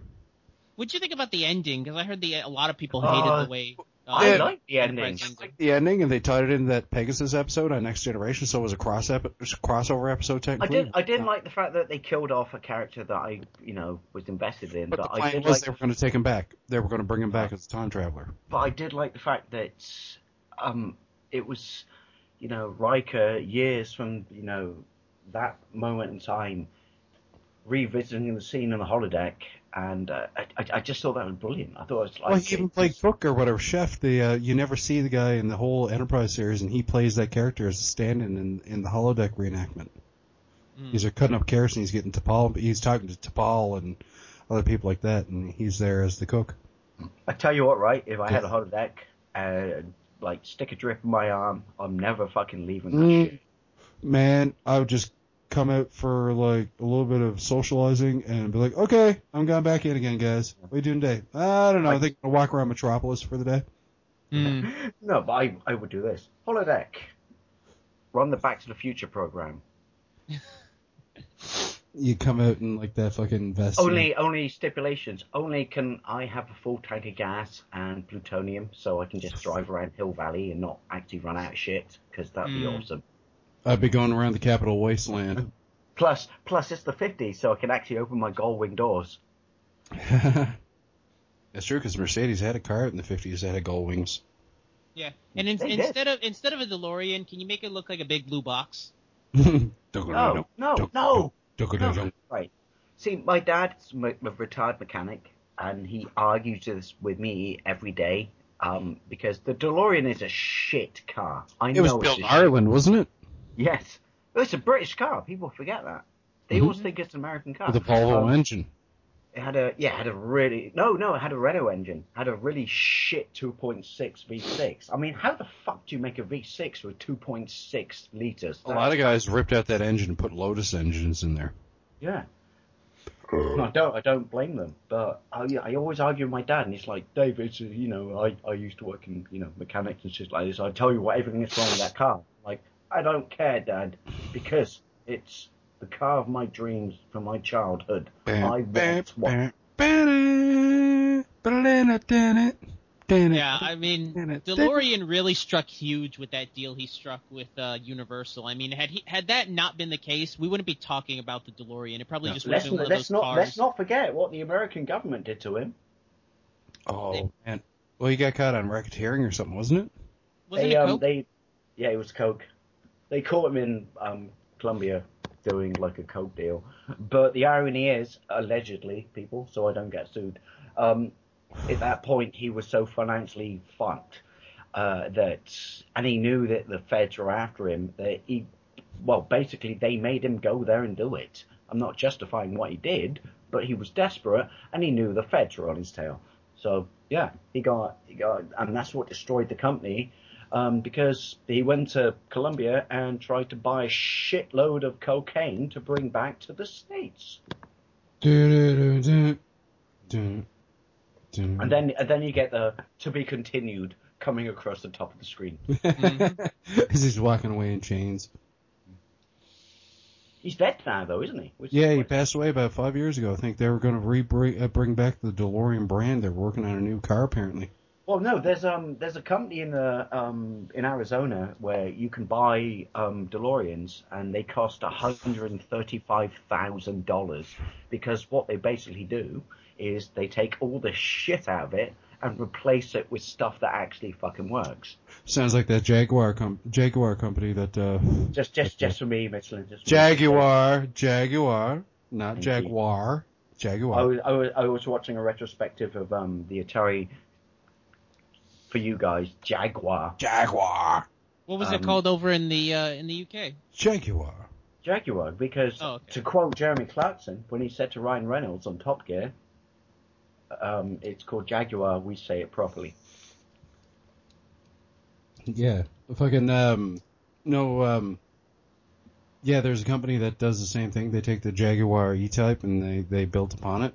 That company in Arizona does the same Michelin, thing. go back for my videos, and you will literally get to hear me cream my pants. There's a video from like 4 years ago on my channel somewhere where I get to sit in a Jaguar E-Type. and it's actually an American one, a left-hand drive one. But I properly cream my pants just because it's the greatest car in the world outside of the DeLorean. Mm-hmm. Any car that has 6 carburetors on is fucking sexy biscuits, my friend. Didn't you post something online about them bringing back Top Gear for Amazon? Yeah, the boys are penned with a deal for that. Your bird actually put that on your wall, didn't she? The boys are back in town. Yeah. And that's good. I mean, I'm not too familiar with the story about those 3 and why they canceled the Top Gear, but from what Burhan's been telling me about the BBC, they're not the nicest people to work with. So they're absolute. Excuse me for saying this Twats. because I don't normally say this, but I'm going to say it. I'm going to drop the C-bomb. The BBC are cunts. They become completely complacent for the fact that they're state-funded, and it's a criminal offence not to have to pay for the BBC in this country. I mean, fuck off, really? Which is weird, because aren't they owned by News Corp? no, they're a government corporation, aren't they? They're massively left-wing, which is, I'm not here to tell you who you should vote for or anything, but someone that you have to pay for should be completely unbiased. But they're completely swayed to one political party. And I think the reason being is the party that's in power right now has actually said to them, we might toy with the idea of scrapping the license fee and make you a subscription TV channel. Which means basically you want to watch it, you buy it, otherwise you don't have to. And the BBC is shitting their pants because they become so complacent for fucking 80-odd years, which is, if you give people the right to opt out of fucking a TV license, you're fucked, BBC. I could have sworn I read something where News Corp tried to buy the BBC at one point. It wouldn't surprise me. Look it up, Michelin. No, I looked it up. I didn't find anything, but I could have sworn there was something going on. It wouldn't surprise me if News Corp did try to buy them out. I mean, they're always trying to buy up big name companies. My friend, actually, she's a lefty. Sorry, Mel, but I'd call you a lefty. She doesn't actually own a television. She's very much into reading and stuff like that. That sounds really terrible. Good for her. I mean, if you can survive you've either got without a TV or you read. And she has no TV. So the BBC show up, because we have the BBC Nazi police, show up on her doorstep once Do you have a license for this? Yeah. And she has to walk them around her house and say, I have no fucking license. And are you hiding your television? I have no fucking license because I don't have a fucking TV. They're absolutely bullying pricks. What are you, a hipster? Yeah, from what Burhan was telling me, because we were talking about the Ninth Doctor and why he left, and he sent me the article about how he just ripped into the BBC on how they were treating all the actors and whatnot, and he's a highly trained actor, so he was like, "Fuck off, I'm not going to deal with that." I've come from actual film. You can't just push me around like you do everybody else. I've come from staged. I'm a fully realized actor in all forms of the medium, and now I've just signed for the BBC, and you're fucking me and everyone else over. I gotta watch more of Eccleston's He's good. He's a good doctor. And, I love him. I'm a Ninth Doctor guy through and through. Have you seen Shallow Grave? No, but I've heard of it. Wasn't he in Trainspotting as well? Yeah, but Shallow Grave is his greatest movie. Which doctor was he again? Ninth. Yeah, okay, yeah. Yeah, the only thing I've seen him in that Miguel, do me a favor. Watch Shallow Grave. You can find it on YouTube for free. I know. I was listening to a retrospective another podcast did about Danny Boyle, and they talked about Shallow Grave and Trainspotting, and yeah, his stuff's a little bit harder to get into. It's not for the faint of heart, so I've got to kind of psych myself up for it.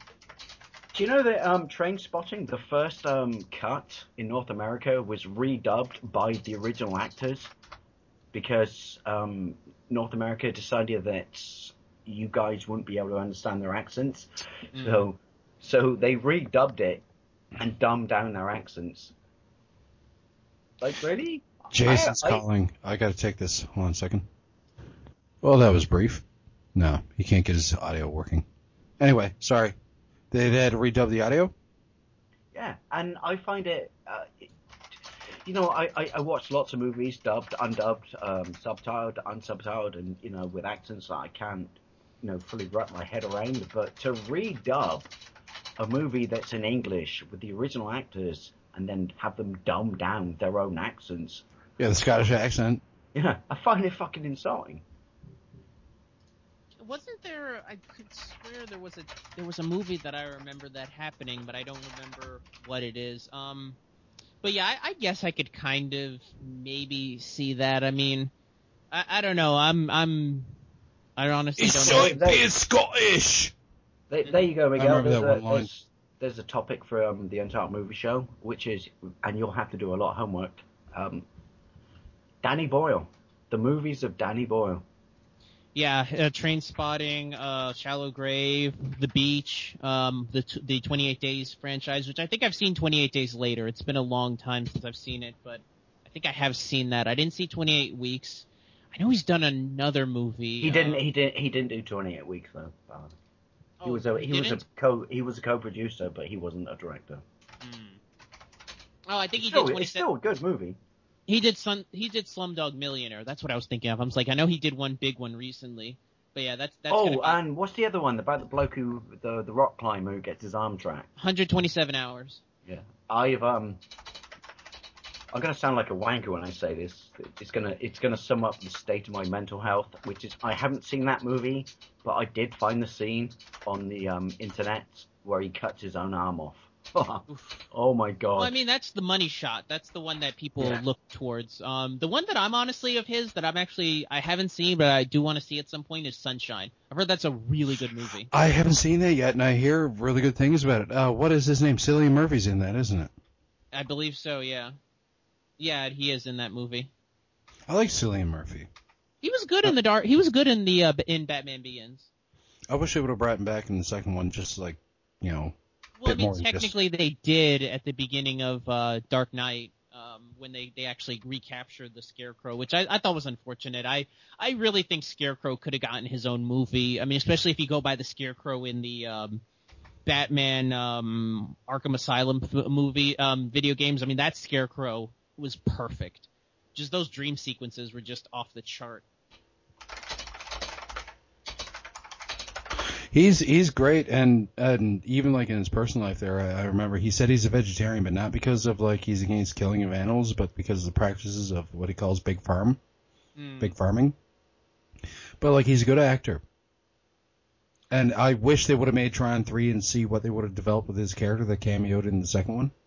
I never got to finish that movie because my brother ripped a copy of it for me, but because of how his compression was when he compressed it down, it cut off the third act. So I've only seen like the first hour of Tron Legacy. I never got to see the ending.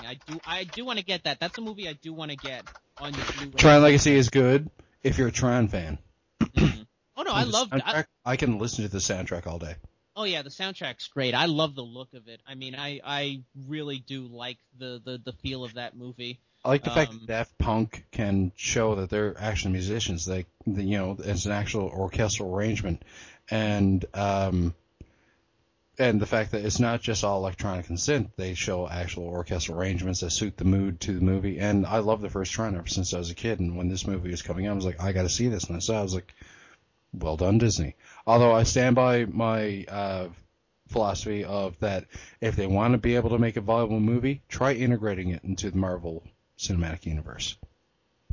Well, I mean, that's one of the reasons why I'm actually looking forward to when they finally release Kingdom Hearts 3, because since the first one came out in 2005, they've done so much in terms of their back catalog with the deal with Marvel, the deal with Pixar, the deal with LucasArts. I mean, Boxleitner has said he signed off on ever portraying his character again. He's not gonna do it anymore? He said he's done. He has no desire to continue. Mark Hamill said the same thing about the Joker, but he just signed on to do the voice of the Joker for the animated adaptation of The Killing Joke, so I can't say that I believe him or not. Yeah. 2 seconds, he's calling again. I'll check right now. He said he got it. Okay, he got it. He's going to join us on IGG tomorrow night. Oh, nice. Yeah. Box Lightner signed off on it. Actually, it was funny. I was reading an interview with him. He actually, his claim to fame, besides Tron, is a lot of Westerns. I thought his big claim to fame was the first run of Battlestar Galactica. That as well, but like before, like he got into science fiction, he was all about Westerns, apparently. Okay. We lost Dave, by the way. I think the Connery guy. Connery God's got him. Yeah. Yes, we'll see if he can add himself in again. Well, let's just see if I can add him in. I mean, eventually we'll record all this, because I feel like we could have done an entire episode just now. It records whenever I'm in the call anyway. Oh, okay. So we've got a full episode going right now. Awesome. Yeah, I can just stitch it together however. Yeah, it's just a show about nothing, you know. It's just kind of a filler episode, which is fine. I mean, I like that, where it's not really topic-based. We're just kind of jumping on and off. That's why I love these more chill episodes, you know, as opposed to the ones that, you know, I have to plan out, which I don't mind planning out episodes in advance. It's nice to know what I'm going into, but episodes like this where I can just talk about random stuff, you know, is fine. You know, I kind of work better with that.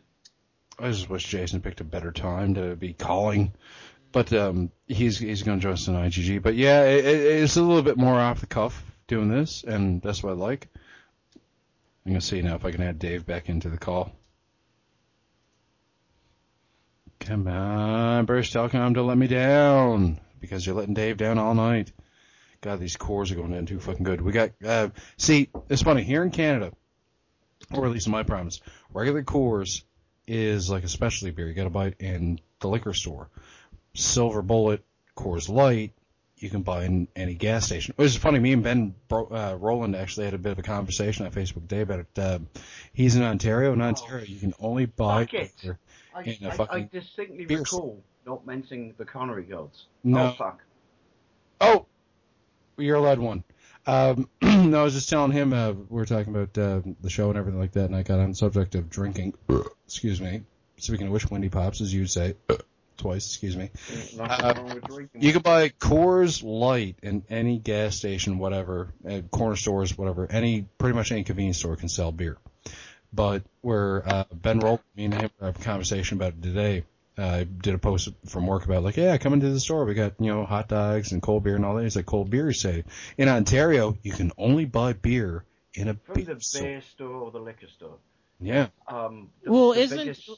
Isn't the Molson Coors Brewing Company based in Montreal? So you probably get like a good version of. You don't get the watered down version that probably makes it over the border. You probably get like the hard stuff. 5%, not 4%. Yeah. 5%. It's a regular beer. It's I like I love my time in you know, Toronto when I lived there for a year. I really do. And also going to the beer store is really cool for the simple fact for an English bloke that they actually sell clothes with their logo on it. Weird. What's that with the beer logo? Yeah. Get them in cases here. You can get someone stole my beanie. That really, really annoys me. Or for you, good sir, my toque. Your toque, eh? Here in Canada, Coors in their beer cases during hockey season, you can get different toques with it's a Coors Light toque, and it has a hockey logo on there. I actually have a Habs one here somewhere. And I demand I can buy that off you, please, sir. I think it's still in the plastic, so I'll just send it to you when it's in the care package. Actually, I found out a way to get you some Molson Export. My sister has to come through Quebec to get here. It's funny, to go through this province to get to the other part of the province, you actually go... I don't get why your beer system... All right, granted, my country... There's so many beers from this province that are made by Molson that there's just no room on the list, so to speak, for export, because Molson alone produces 3 beers that are from this province, which are Blue Star, Dominion, and India. And... so there's just like, you know, they're only allotted so much room in the brewery, and so they got no room because all the beers are actually brewed in this province, union made. Like if you buy Budweiser here from Labatt makes Budweiser. Why would you buy Budweiser? It's shit. Yeah, the Indians here love it somehow. But why? It tastes like Christmas cake. It does, but the beers are not it's only so thick and soupy. I hate it. It is, though. But here in my province, unless you buy it from, especially like an import, all the beers are made here in province. Like Coors, Labatt, all this stuff, they're brewed here. They're not like imported from Quebec or anything, or from Nova Scotia. And When I still smoked, I do remember this and loved it, which is I would always go to the Indian Reserve just over the bridge from Montreal and buy my fags, because it was like you pay like then you pay $5 for like fucking 20 in a store, or you go to the Indian Reserve and you get them in a fucking clippy bag and you pay $10 and you get 150. Yeah, they don't do red smokes in my province just because all they do is they take all the taxes off the smokes, so they're like $5 a pack. So a carton is like $32. Weird math, I know. True story. I think you mean maths. Sorry. Math. True story. When I got my mate, because obviously the only time I drove when I lived in Canada was for like a rental car, was when we went to the Indian Reserve to buy fags, and then we left them. We were technically off the reserve, but the Indian Reserve police still can, Nick you police for the it. road. Yeah, and someone rear-ended us, and the bloke next to me who was driving just went, "Fuck's sake, someone rear-ended me," and I just went, "Leo, seriously, shut up. You're Canadian, I'm not, but trust me, just bite your fucking tongue down and pay the excess, because you do not want to get into a fight with an Indian Reserve police officer, because they're exempt from all the rules from the rest of Canada." Mm-hmm. Except for And my the only time Indians. I've ever seen this, when you watch movies and people like the police officer walks around the car and smashes in the tail light with his fucking baton. Really sick. Yeah. Yeah, I thought that was bullshit. Until I'd been on an Indian Reserve and the person who was driving pissed him off. And he literally What walked around happens? and smashed his two rear lights, smashed one of his headlights, and then gave him a ticket for the fine. And, like, I've never seen anything like that. I'm like, this isn't democracy, I'm scared, hold me. Technically, tribal police are on the same level as the RCMP. They're federal because reserves are a federal jurisdiction. Well, they blocked the only routes off the island to downtown Montreal was over a bridge, and when I was there, and I was fine because I live downtown, but they blocked the bridge, and the regular police did fuck all about it. And just went, "Oh, we're not going to offend them because it's politically correct and shit like that." And they actually opened up the cycleway, which was a piece of track across the river that people rode bicycles on. That's how much they were scared of the reserve cops, if you will. Yeah, they don't. The res across from where I grew up to doesn't. They sort of have res cops, but they don't. They actually have an RCMP garrison there. But other places they're actually, just all the rights and privileges, firearms, and all that, just like regular cop does. It's a weird atmosphere. With no training whatsoever to the level of expectance that you would have if you were a regular Canadian police officer. It's scary.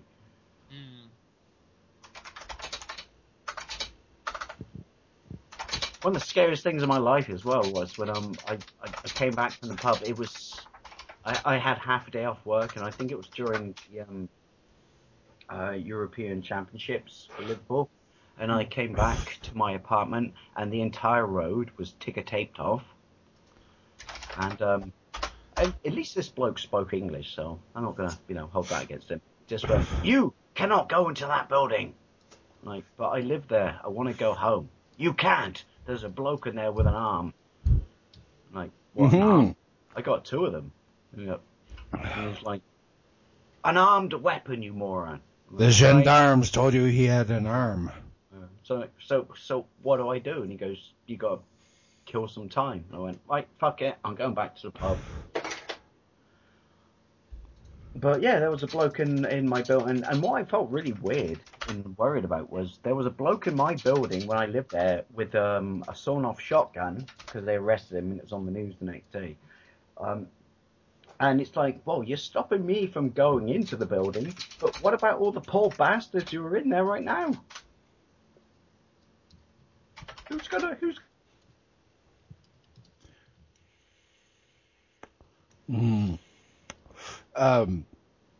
Back on the subject of beer, though, it's funny. Like, apparently, Coors Banquet is a gray area. You can sell it. Do you get Coors Gold? Like the yellow can? Yeah, that's what I'm drinking now. Oh, the only Coors you can buy on tap in pubs in this country is Coors Gold. I'm drinking the Smokey and the Bandit stuff. See, I'll be honest. I'm not really a beer man. Like I've had it. It's not my thing. Like you prefer your alcohol to taste like soda pop, don't you, sir? I preferred it to taste like something I would drink regardless of alcohol or not. Yeah, like I tend to. But Miguel, beer is good. Mexican soda in my fridge. You just haven't found the right beer, my friend. Honestly, as far as getting drunk, I usually just stick with vodka. Like vodka and whatever I can mix it with. Like one of the things I can't drink vodka because it makes me go red. I know this sounds really stupid. It makes all my like knuckle joints on my feet, my knees, my chest, even though I don't have knuckle joints there, my arms and shit. If I drink vodka, I go red. I don't know. Like, I don't know. Like I have ginger? Wait, like ginger or communist? I go red, but I'm still not left. Yeah. I drink beer and suddenly I start thinking I'm Marx. I don't know. I'm too tired. Like a beer we have in this country, then. By the way, it's only 3%. I'm not saying you're a pussy, by the way. It's only 3%, but it's a perfect. This sounds really stupid on paper, but trust me, it's great. It's a perfect percented blend of beer and lemonade.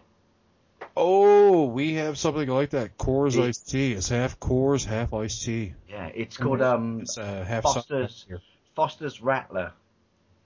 It's for if you have a minge. And it's really good. And people say to me like, "Oh, why are you drinking that? You never get pissed on that." And like, because, and I never thought I'd say this about beer. It's actually quite refreshing. So I'm going to sit in the garden with the sun up, even though I hate the sun, and have a Foster's Rattler. It burns us. It burns us.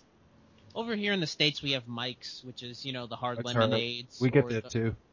Those are pretty good. I like Mike's. Not bad, but they're too acidic for me. I can't get drunk on them. I'll get sick just from the acidity, not from the alcohol and the sugar. Chemically, we have the same thing over here. It's called wires, and it will get you loaded if you want to, but you can't drink. You can't if you want to get. I know it's just us, guys, but so I'm going to be responsible, which is. Kids, you want to get pissed? Pound beer. You can't pound the alcoholic lemonades because they just gut rot you. Miguel, what's the percentage on Mike's down there? Because it's 6.9% here. I think it's 8%. I think malt beverages are 8%. They're all. It's 8. A malt beverage.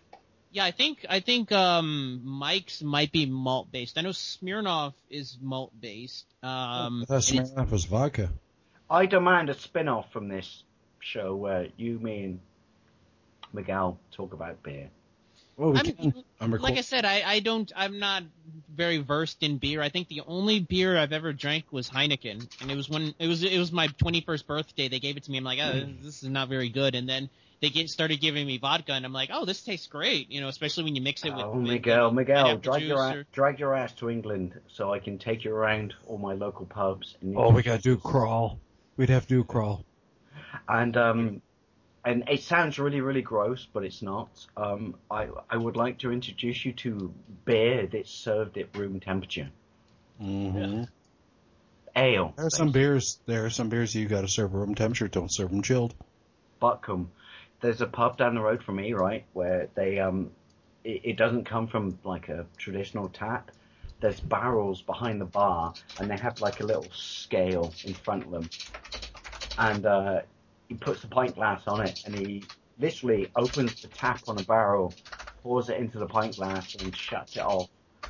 and gives it to you, and it's room temperature, which sounds absolutely disgusting. I know it does, but buttcomb is so good. There's actually an old Patton Oswalt bit where he talks about how he did a tour of Dublin. The guy that gives the fucking bus tour? Yeah, where he talks about how the Guinness in Dublin is like, it makes the Guinness here in the States taste like donkey piss. He's right. I fucking loathe Guinness. It's like drinking cold soup. But I went to the Guinness factory with my girlfriend at the time in Dublin, and at the end of the tour, they give you literally a fresh pint poured out of the barrels that have just been brewing. And it was, even I just went, and possibly not the greatest thing to say in front of a bunch of Irish people, which is, oh my God, this actually tastes really good. I like that piss in my country. Guinness, if you get a Guinness in Ireland, and I don't like Guinness, but you get a Guinness in Ireland, it's completely different to anywhere else in the world. Mm-hmm. Makes you tagerize, eh? Yeah. And then I went home that night and I pounded Katrina till she screamed. Sorry. I love the bit in the Patton Oswalt bit where he's like 10 Guinnesses in, he's picking fights with fire hydrants. Fucking midget, bang! Bang! we had a TV commercial that got banned in this country for Guinness. Right. What happened? Originally, back in the day, all Guinness commercials in this country were done by Rutger Hauer. Oh my God. Oh, really? Yeah. Seriously, he was like, the camera swooped in on a field in the middle of fucking North Cumberland or something, and Rutger Hauer was the scarecrow tied to a post, and they took the bag off his head, and then he started talking about Guinness, and then the camera went into his eye. Sounds really weird. The camera went into his eye, and there's this whole montage scene of how great Guinness is. Look it up, Michelin. You can find it online. I just shared a link for a commercial actually Patton Oswalt did for Sierra Mist, and he's dressed in a kilt and everything, and I think it's pretty entertaining. Well, the commercial they got banned was a bloke, and it was cartoon. It was like, think Toy Story graphics. A bloke went into a pub, and he ordered a pint of Guinness. I think I remember this commercial, yeah. He looked at the bird who was serving him the Guinness, and her nipples were seeable through her shirt, and they looked like mini pints of Guinness. And yeah, he looked down at them, looked up, and just went, "I'll have a Guinness. Actually, I have two." Well, he got banned because they said, like, oh, well, in their defense, quite rightly so, it's massively fucking sexist against birds.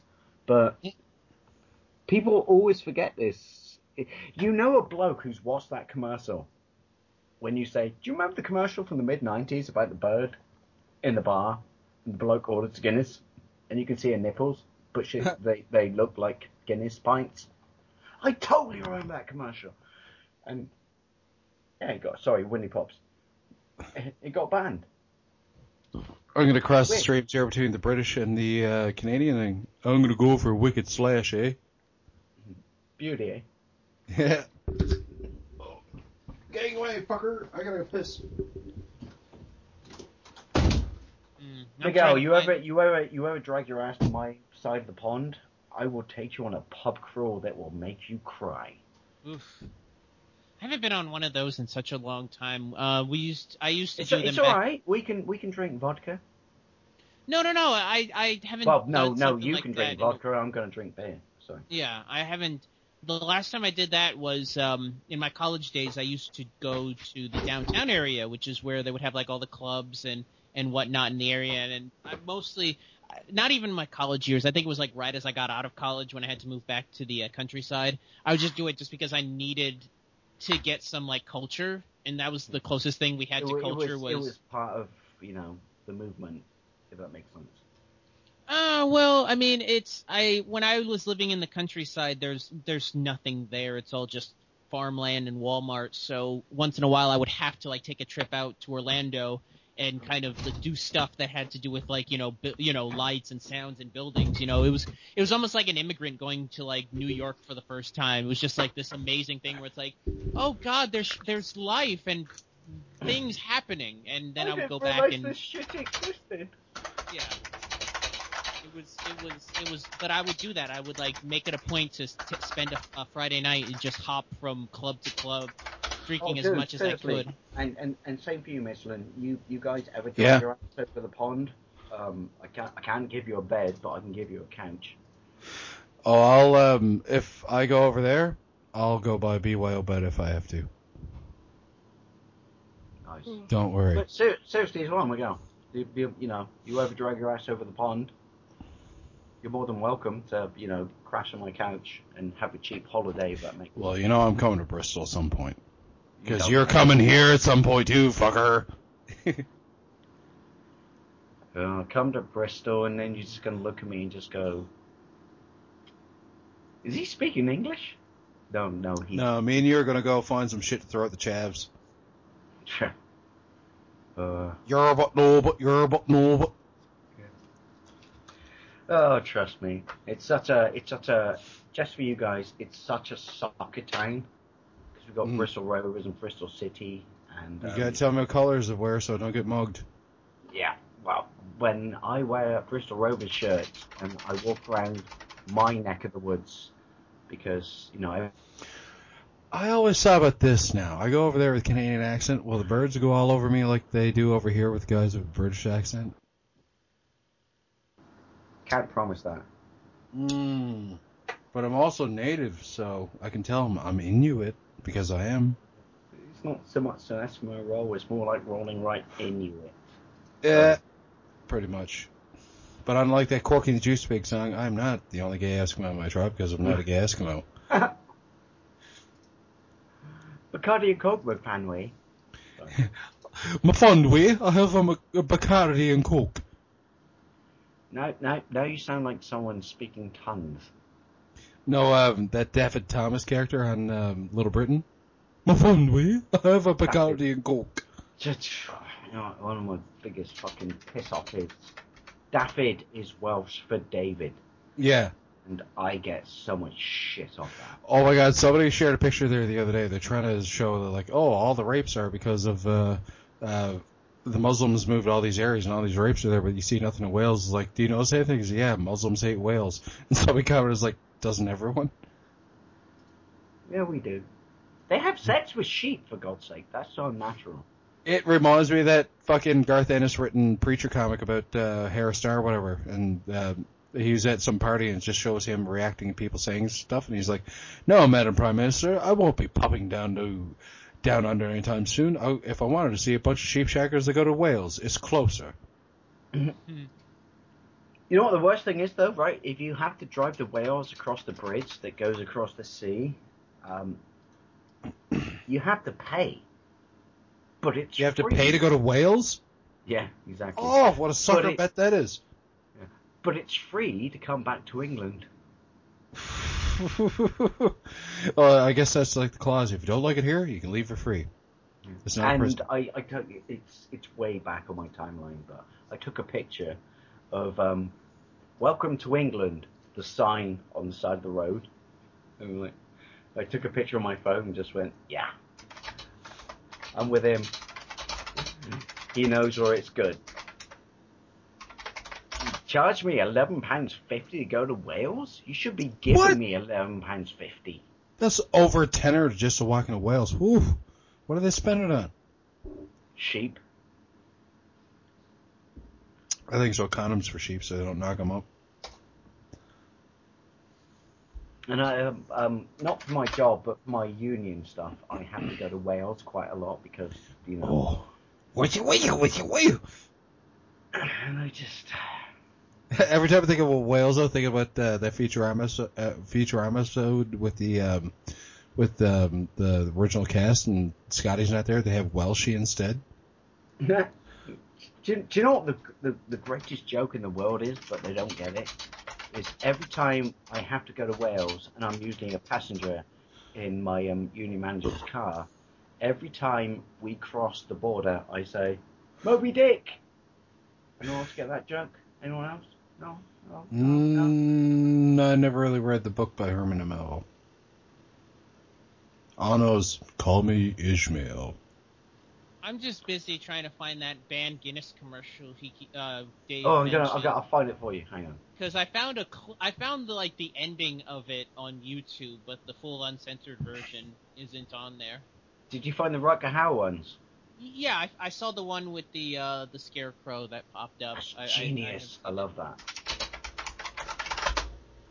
Yeah, I mean, there's some cool that's pretty awesome. I like that those ones you sent me, the Carling ones there, Dave. They're with the British bomber and the German fellow. When he takes his mask off, he still sounds like he's a fucking broadcast. I'm lazy. Find it, link it, and send it to Miguel. Greatest beer commercial in the world ever. But you're familiar, Miguel, with the Dam Busters, right? I've heard the name, but off the top of my head, I can't remember. Oh, I forgot you're American, so you don't appreciate our history. Oh, that was a show, wasn't it? Series, Dam Busters. Was it? We had one here in Canada called the Dam Busters. I don't know if it was related, but there was a series called the Dam Busters. I'm pretty sure. Let me see now. I'm pretty sure, right? Every time when I look at North America and you reference a show related to my country, it's just going to be a film. Sorry, it's just going to be a knockoff of fucking Storage Hunters. Oh God, that show. They jumped the shark when they had the live episode, which I unfortunately saw. Do you know Miguel? Do you know Gee, I'm going to ask him about his appearance on that fucking show. It was a movie, sorry, 1955. Yeah, and also it's and I have the uncut version, and it's political correctness and shit like this. First off, I got him. Dog is called Nigger. Huh. Oh my God. What, in this show? In the movie Dam Busters. Huh. And the funny thing is, it's actually historically correct. So when all the PC people went and made the movie get edited and remove it from it, which is, I'm not saying that that's something we should say, but it's a piece from the time it came out of. So don't fucking cut it. It's like cutting at the Confederate flag. Yeah. And do you know what? Do you know what's even worse than the fact that the dog was called the N-word?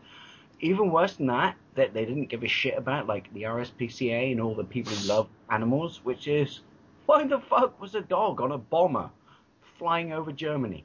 Maybe he was the bombardier. I like to think he'd be sat on the like Homer Simpson. I like to think he'd be sat on the bomb when they drop it out and just goes, woo! Yeah. My name's Nigger, bitches. What are you going to do about that? Oh my God, I just made the dog southern. Sorry. Well, I mean, it goes without saying. Maybe he'll be voiced by Samuel L. Jackson. No, I think. Do I offend you? No. What's his name with the perm? Fucking the stand-up comedian. Yes, it's my bear, bitch. Oh, Do Chappelle, you like it? Yeah, Dave Chappelle.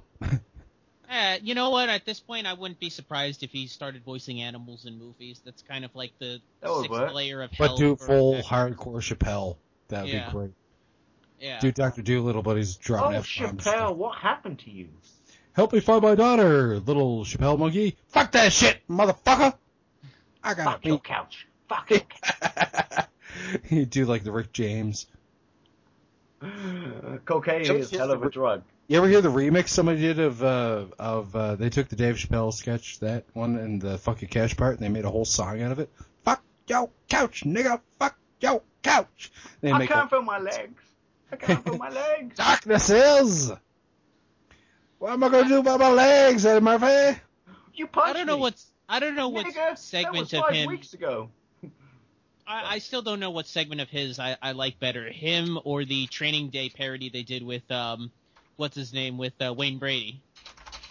Oh my God, I love that. That was fucking funny. I like the part where they get pulled over by the cop and he breaks out the microphone and starts singing, and the cop goes like, "Oh my God, nobody's going to believe me that I met Wayne Brady." That's right. Ain't nobody going to know, and he snaps his neck. I like the fact that Dave Chappelle came up with the true story that if there's a dead Negro on the floor, you just sprinkle crack on him and he gets right back up. I love that Wayne Brady episode. Oh my god! Don't put when you edit this video, don't put that in there, by the way. I don't want to be going killed. over this with a fine-tooth comb. Don't you worry.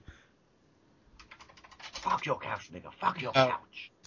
I do that pretty much. I do love that segment. I'll be honest. I didn't really watch much Chappelle's show at the time. I think I didn't get cable until after his run, and then Well, I think I told you, didn't I, Miguel? Which is in this country when you buy it on. Well, first of all, I'm still really annoyed that don't let this happen to you. You lend the DVD to, and then they leave work, and you never get it back. I lent him my Chappelle season 2. It ran on the Comedy Channel up here, so we got all What the a wanker. uncensored stuff. They ran it uncensored stuff they bleeped in the States. They didn't bleep here. There's an that episode of the Chappelle Show, and I shit you not, right? If you take the commercials out of it, I'm not making this up. It's actually 13 minutes long. Well, that's like Jackass. When MTV Canada came about and they started airing episodes of Jackass, commercial breaks were like 6 minutes long. Oh, that happened. 3 commercials. That happened Oh my here. God, Sorry, That happened here a couple years ago when BET got the rights to In Living Color. Whole episodes were just chopped down. I tried watching an episode from there. BT? BET, Black Entertainment Television. Oh, Yeah, sorry. BET in the 2000s I got the rights to. thought it was the people who fucked me over with the internet and make me pay £45 a month. No, it's the station that they keep making fun of on the Boondocks. Yeah, but they got the rights to In Living Color in the 2000s, and I was a big fan of it, so I watched it, and their episodes were just chopped down. If it wasn't just straight out censored, they just wouldn't show full length clips. I was blown away. I was blown away because I do vaguely remember the first run of that show because I was born in '88, so I think I remember vaguely watching it, when it was on TV. I went back and watched some clips online, so I do remember some of the stuff there. But man, they just gutted that show when they got a hold of it. Well, here in Canada, we and Dave were talking about earlier before we joined the call. Like here in Canada, the watershed hour doesn't even fucking count, really. You can even have swears on the middle of the day just on government-owned network television. But you guys keep the titties in movies. I very much appreciate that. We keep titties and we keep the swears there too. Like was it Chappelle Show? Like there's bleeps on your episodes there on the Comedy Channel. Yeah. Comedy Network. But here we have the Comedy Channel, same thing. But they did not have the bleeps in there. They're unedited. So like a lot of shows, if they're available with an unedited cut, they would air unedited here in Canada because the watershed starts at 8 p.m. here in Canada. Yeah, you guys have better channels than we do. Like you have the Comedy Channel. I've heard stories about the Space Channel, how it's basically what the Sci-Fi Channel used to be. Yeah, the Space Imagination Station they used to call it, but now it's just Space. But when it came out, it was a station known for showing Star Trek Next Generation, X-Files like 3 times a day. But there was a bit of original programming, and Highlander was on there because it was produced in conjunction with them a bit and things like that. Yeah, you guys have the uncensored versions of Highlander. Well, see, it's cable television here in Canada. Cable television, all bets are off. Yeah, it's cable television for the most part, unless it's like Treehouse, which is like Nick Jr. Mm-hmm. But obviously. Other than that, yeah, it like even the CBC, which is our nationally government-owned station. Oh, there's swears. Mm-hmm. There's swears, and you can get them in the middle of the day. You can hear cocksucker 1 p.m. Yeah. If you watch close enough. I mean, they're starting to get better here in the States. I mean, they let language go after like 11 o'clock. I mean, I remember back in the 90s, you couldn't even get away with that. But now 11 seems to be kind of like the cutoff point. Sometimes for some channels it's 10, and then language is not allowed. But nudity is still a big issue for some reason. I would think by this point, at least it would be allowed after like 1 o'clock or something. But no, they don't. It always makes me laugh because one of the funniest things I've ever seen a channel do is VH1 here in the States got the rights to Showgirls. Oh, my God. They got the rights. If you've ever seen the TV edit for VH1 of Showgirls, it's amazing. It's like 4 minutes long? No. What they do is they have these really badly airbrushed bras over the entire. Oh, yeah, I've seen it on some things like trailers. They do that too, but yeah. Oh yeah, it's awful because it's not even subtle. It's literally like if you took the paint tool in Photoshop, like if you didn't even take off if you didn't even take the blur off of it, and it was like just you left the blur on and just It's drew like a bra. Beer bottle. Yeah, it's hideous, and I just remember I'm like, I get it, you're trying to hit the cult classic people with this movie, but you really are cutting off one of the reasons why somebody would watch that. Like or Joe Esterhaus.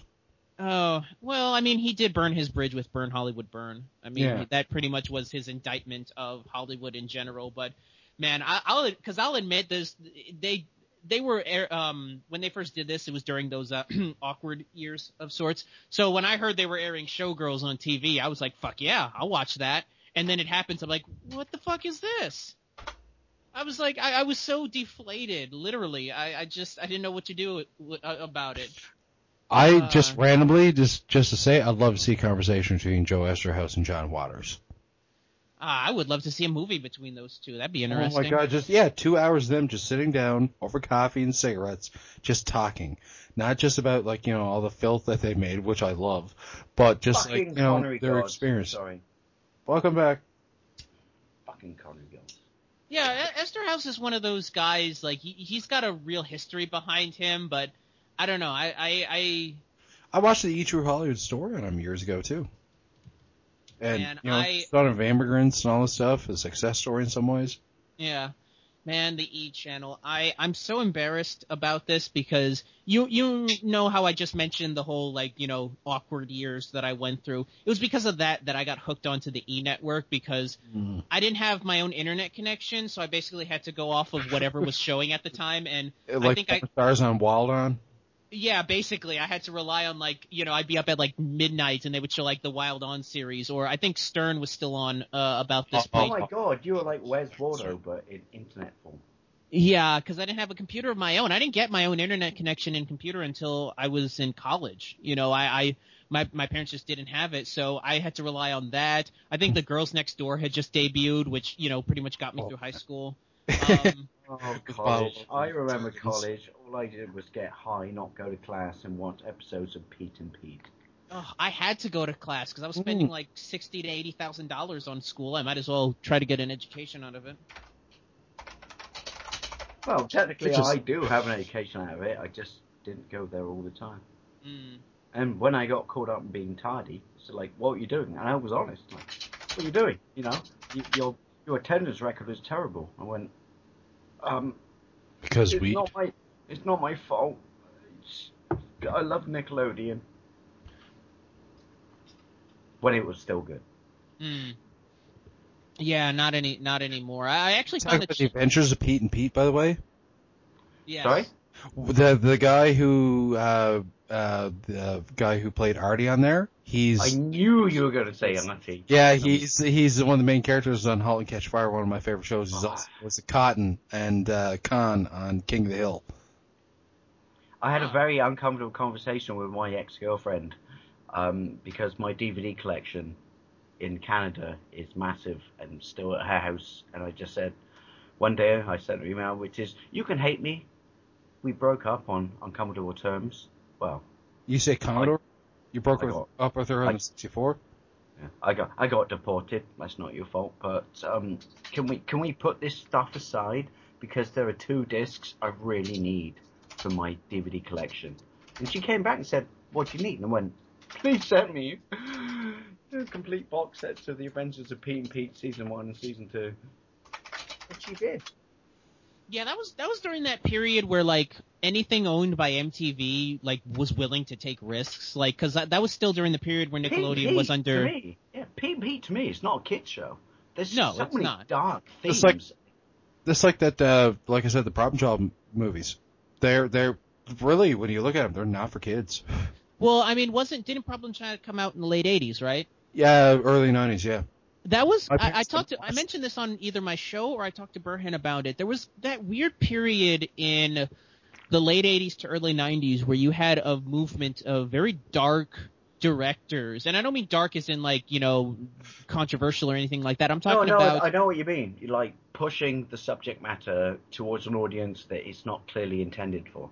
Yeah, I mean, during that period, you had Barry Sonnenfeld, who did the Addams Family movies. I think he might have done Problem Child as well. He also, there was also Tim Burton, and there was, oh my God, why am I blanking on his name? Roger Rabbit, Back to the Future. Dave, help me out, director, please. Zemeckis. Yes, Yeah. Robert Zemeckis. Like, they kind of were like, they were doing like stuff that was like kid friendly, But I they guess, for but the adults too. yeah, But they if you stared beneath the thin veneer of the subject matter, there was a whole bunch of deep shit going on. Okay. Roger Rabbit has some very dark tones in it. If you look close enough on the Laserdisc, actually, you saw in a window, wasn't Jessica Rabbit naked? There was that rumor where in the scene where they're flying out of Benny the Cab, if you freeze frame on the Laserdisc, you could see under her skirt. I've never really seen confirmation about that. Wait, back up. Michelin, you have to cut this out of this, but I'm gonna say it. Wait, there's a bit when I can see her naked? Because she's fucking hot. No, like I said, what happened was there was a rumor that got started when the Laserdisc of Roger Rabbit came out, where if you freeze frame it, because I think there was a version of Laserdisc where you can actually like do shot to shot, like CAV, isn't it? Well, no, it's yeah. Laserdisc is analog, so you get perfect pauses. Yeah, and there's a scene in the movie where Benny the Cab is flying out, and Benny the Cab stops, and she and Jessica Rabbit and Eddie Valiant fly out, and she's like spinning as she's falling to the ground. And if you freeze frame it right, you can see it just as her skirt is facing the camera.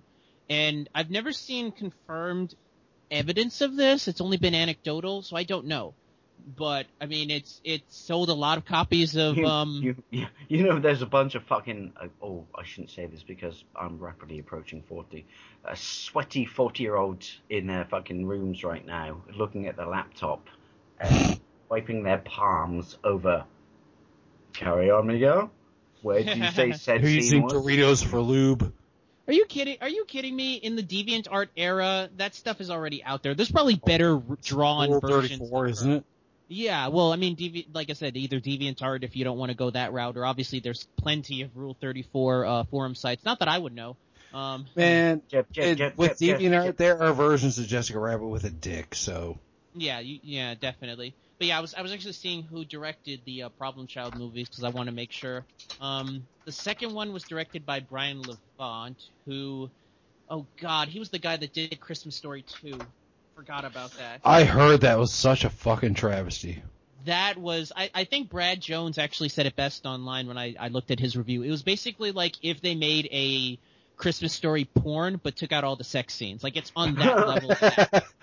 Just as much high quality acting. Yeah, it's about the same production value, the same acting. It's just, it's terrible. But yeah, he's the same guy. Look it up on YouTube, by the way. One of my favorite scenes of Roger Rabbit is when Bugs Bunny gives the guy the parachute, and he goes, "Ain't I a stinker?" Because it turns into an anvil. Look up on YouTube. Go ahead, Dave. Dave, you still there, buddy? You cut out. I think I'm still here. Am I? Okay. Look up Bugs Bunny's greatest racist moments. Oh my God, that "Don't Beat Me, Massa." Yes, I've seen that clip. I've seen that too. I can't believe Chuck Jones uttered those words. I mean, it's of the time, I suppose. It I mean, is. Exactly. It's of the time. I mean, there's a whole episode where they redid the episode with Elmer Fudd, but if you watch the original version of it, I forget what the name of the episode was, but the original actor was like this big-lipped black stereotype. I have it on DVD. It was like old school, like Looney Tunes episodes, and it's on there. I forget what it was. Well, you've only got to look at Tom and Jerry as well for massive racism with the black housekeeper. Yeah. And she actually says, when Jerry scares her, she actually goes, "Massa? Massa?" I'm like, wow. As a kid, didn't get it. As an adult, I'm like, holy fuck. The PC police are going to rain all over your fucking parade. Well, you got to think about this too. When Gone in the Wind came out, and I forget her name, and it's sad that I forget her name, but yeah, the one that played Mammy, she won an Oscar for playing Mammy. And wasn't allowed to actually accept Thomas! it because Sorry. The way Hollywood was at the time. She couldn't even get up on stage to accept it. I think the producers or something. And the internet now accepts her as that meme saying, "What's going on here? Oh Lord!" Yeah. Oh lordy! Wait, go back, Miguel. But what? She couldn't accept her own Oscar? No, because of the way Hollywood worked and the rules and the laws they had at the time against blacks, she couldn't actually accept the Oscar. I think a producer accepted it on her behalf. She wasn't even allowed to actually accept it because it was like the 40s, I believe, right? Betty White made an interesting comment about that during the Shatner roast, actually, too. She said, this reminds me of the roast back in my days, and Nichelle Nichols said, except for Nichelle, you wouldn't have been allowed in. Oh, Betty White. It's like that piss take with Cleveland in Family Guy when they go to the 50s restaurant where he gets, the record, the bird record. And Cleveland gets hosed down when he tries to to walk into the restaurant and gets hosed down. He's just like, it's accurate. Oh, God. I'm not a big fan of Family Guy. It makes me think of Back to the Future, Goldie Wilson. Oh, yeah, there was I'm gonna be mayor. Yeah, there was that whole. I'm gonna clean up this town. Yeah, there was that whole there was that whole theory Cracked came out with where like the Back to the Future is inherently racist because everything that happens to black people in the movie is only because the white character gifted it to them. Like obviously the guy that decides to be mayor because Marty tells him to, and rock and roll music, how they have that scene at the end where Chuck Berry listens to Marty McFly playing your cousin, it. Marvin Berry. I love when watch me for the rhythm and try and keep up, okay? I love when The Simpsons parodied that when they had their 90s episode, and Homer is with his grunge band Sadgasm, and they're playing a cover of Glycerin, and some guy goes onto the phone and he's like, Kurt, it's your cousin Melvin, Melvin Cobain. You know that mediocre sound you were looking for? Well, listen to this. He starts playing Homer's version of Glycerin called Margarine. It's funny because it's true. Oh, The Simpsons was a great envelope of observation upon culture. It just ran too long.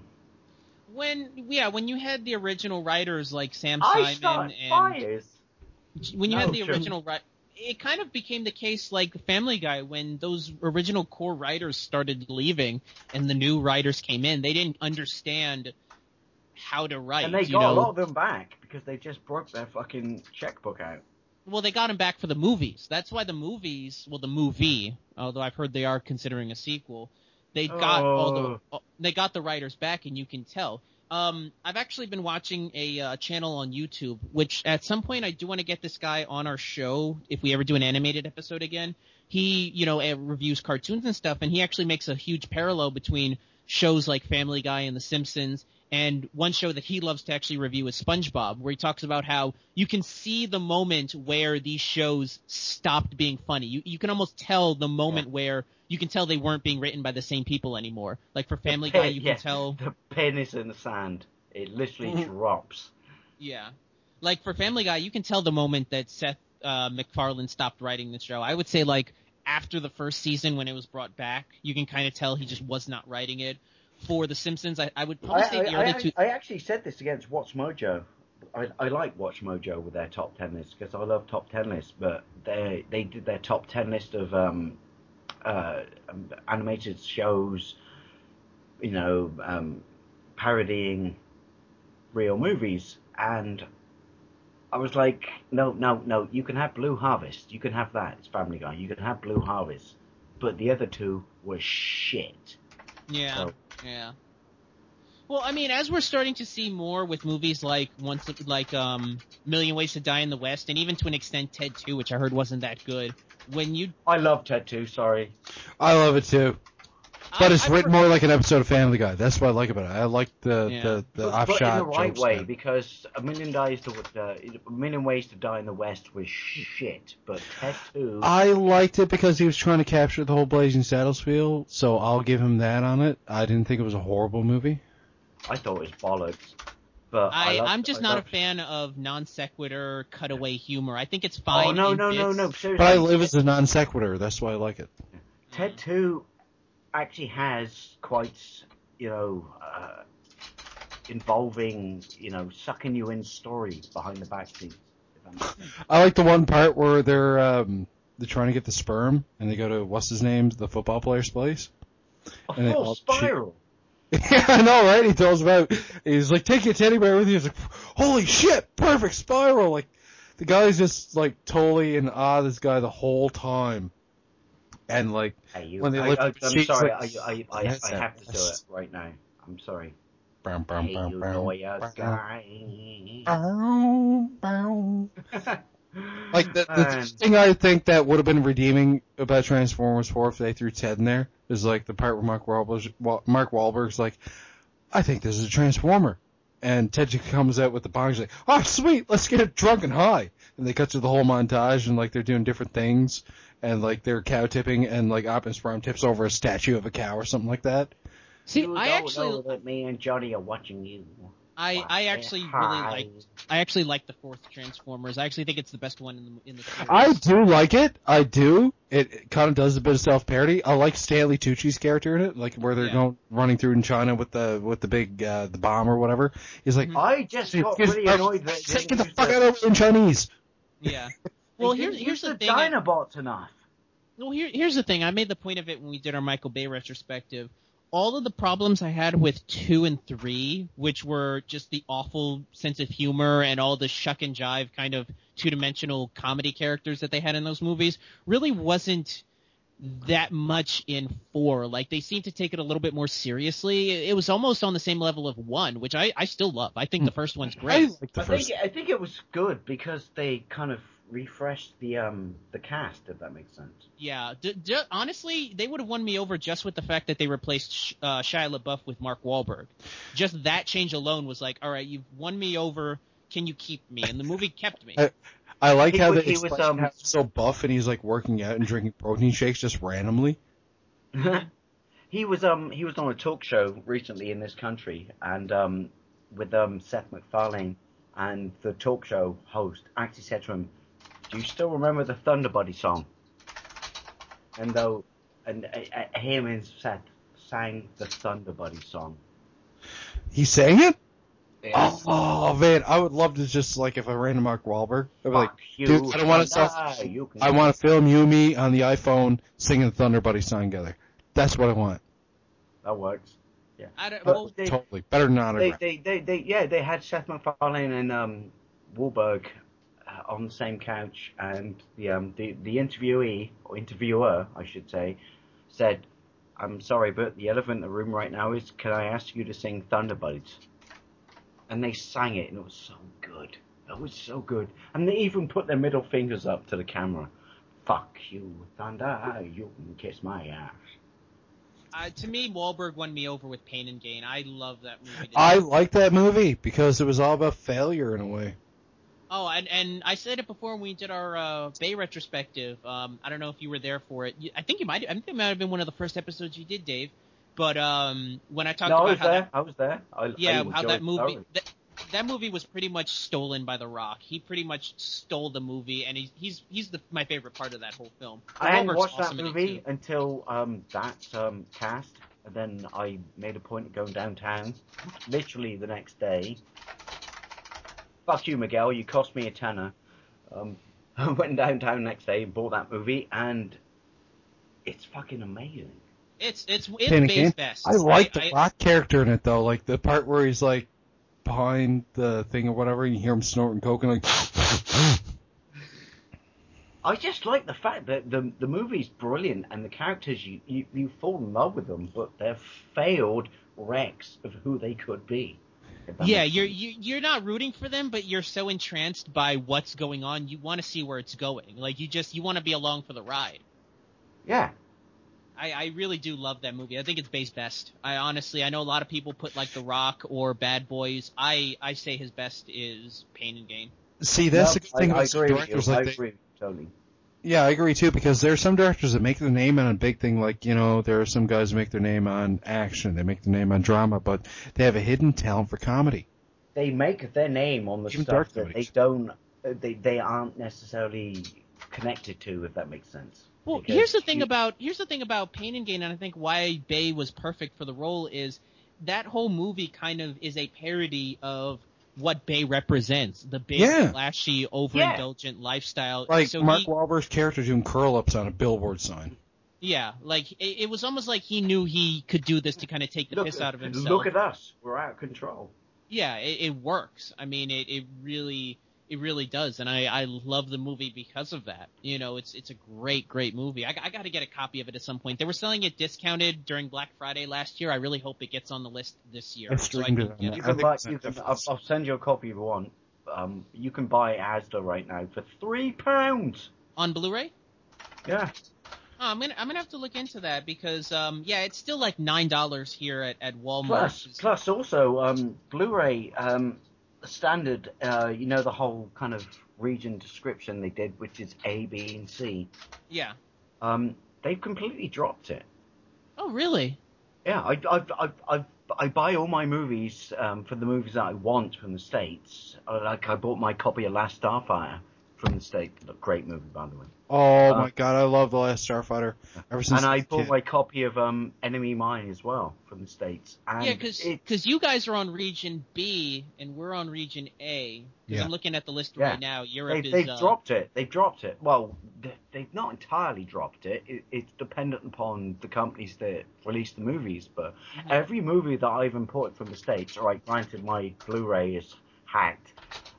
Every movie I bought recently works in every Blu-ray in the house. So, see, the only Blu-ray that I would honestly ask you for would probably be Strange Days, because you guys actually got a full release of Strange Days on Blu-ray. We didn't get it over here. I still never watched that movie. Sin to say. It's a great movie. It really is. Strange Days is a fucking amazing movie. Yeah, sure. It's got a really good cyberpunk mid-90s feel to it. And if you're a fan of Juliette Lewis like I am, you see her naked through most of the film. So that's also I'm not going to say it, I'm going to say I'm going to dance around it, but great ending to that movie. Great. Oh, the ending is great. That whole scene, the whole sequence is really good. No spoilers for Sean Bunham. No spoilers. But yeah, I really do like that movie a lot. Like I said, I'd get it if it wasn't for the fact that I forget which region. Hey, I'll tell you what, Miguel, right? When's your birthday? November 21st. You want me to send it you? We'll see about that. Let me actually see here what region. You're supposed to say yes. No one rebuttals a fucking birthday present, you prick. Yeah, you guys got it. Germany. It's the German release of Strange Days. Send me, PM me your address. I'll hook you up and send you it for your birthday. Yeah, that's the one thing I like about Blu-ray. But you're only allowed to open it on your birthday. Oh, well then we'll wait until then, because I don't want to sit here with an unopened movie and not be able to watch it. There's still a ton of movies I still haven't gotten to. Like last year, for Black Friday, they were selling the theatrical releases for Lord of the Rings for Blu-ray. You can get all three, and I still haven't gotten around to sitting down and watching it because I feel like I have to make like a day of it. Like it's like if I'm gonna watch all three Lord of the Rings films, I got to set out a couple hours out of my time, even the theatrical cuts. Oh man, I remember me, my mom, my sister went and seen it. Sorry, but you carry on first. My girlfriend Patty, we watch movies, and it's really difficult to sync up over Skype to watch movies because especially if she's watching NTSC and you're watching PAL. And I didn't realize this, that your version of the Penguins movie has 7 more minutes than ours does. And your Highlander has more minutes than ours. And it's really annoying, but there you go, Michelin. By the way, there's an idea for a show. Let's sit down and watch Highlander. Oh, and you guys just got a 20th anniversary re-release of Strange Days. Yeah, it got released in April. Wasn't Kiefer Sutherland in that as well? Miguel. No, that's Dark seriously. City I'm thinking of. Dark City. That's a movie I have on VHS That's that a I need to great watch. movie. Oh, you need to watch that. It's like, yeah, it's weird. It's Bear just- this in yeah, mind this- when I say this, which is, it's kind of like The Matrix played out in a different universe, if that makes sense. Yeah, I kind of got the impression from that with the trailers. I never got around to seeing it. And I was working in a video shop at the time, and it was always there on the shelf, but I never was possessed to watch it, even though I had an interest in it. All right. Put your fingers in your ears right now, Miguel. Sean. Yeah. It's a great movie. It's a fucking amazing Oh, Connery gods? out, and then it's just like, stop, reset. Brilliant. And then everyone just collapses to the table and then wakes up the next day and it's like, everything's back to normal, peeps. It looks beautiful. Like I'm looking at clips, at pictures from the Blu-ray release. It looks like a beautiful movie. I really want to see what this looks like in HD. Seriously, Miguel, do you want me to send you that for your birthday? No, because I've got a copy of it on VHS, and my big No, plan not is that. I meant. What, Strange Days? Yeah. Yeah, we'll see about it in November. If I still remember, I'll definitely hit you up and we'll do something. And then out. we can do an Untitled movie show about it. Yeah, definitely. But yeah, I'm looking through a bunch of I've got a whole stack of like VHS tapes that I want to transfer over. I just don't have enough space on my hard drive to do it. So I'm gonna buy a new hard drive soon. What was that? It's hooked up to my telly. Oh, I do too. I still have it because And can I just say this to sound like a whining little whore or who's bragging, which is going back in the day. Yeah, my VHS has got 6 heads, baby. See, I'm such a hipster. I want to go out and buy like I actually recently looked this up. Do you know there was an HD VHS format that came out at some point?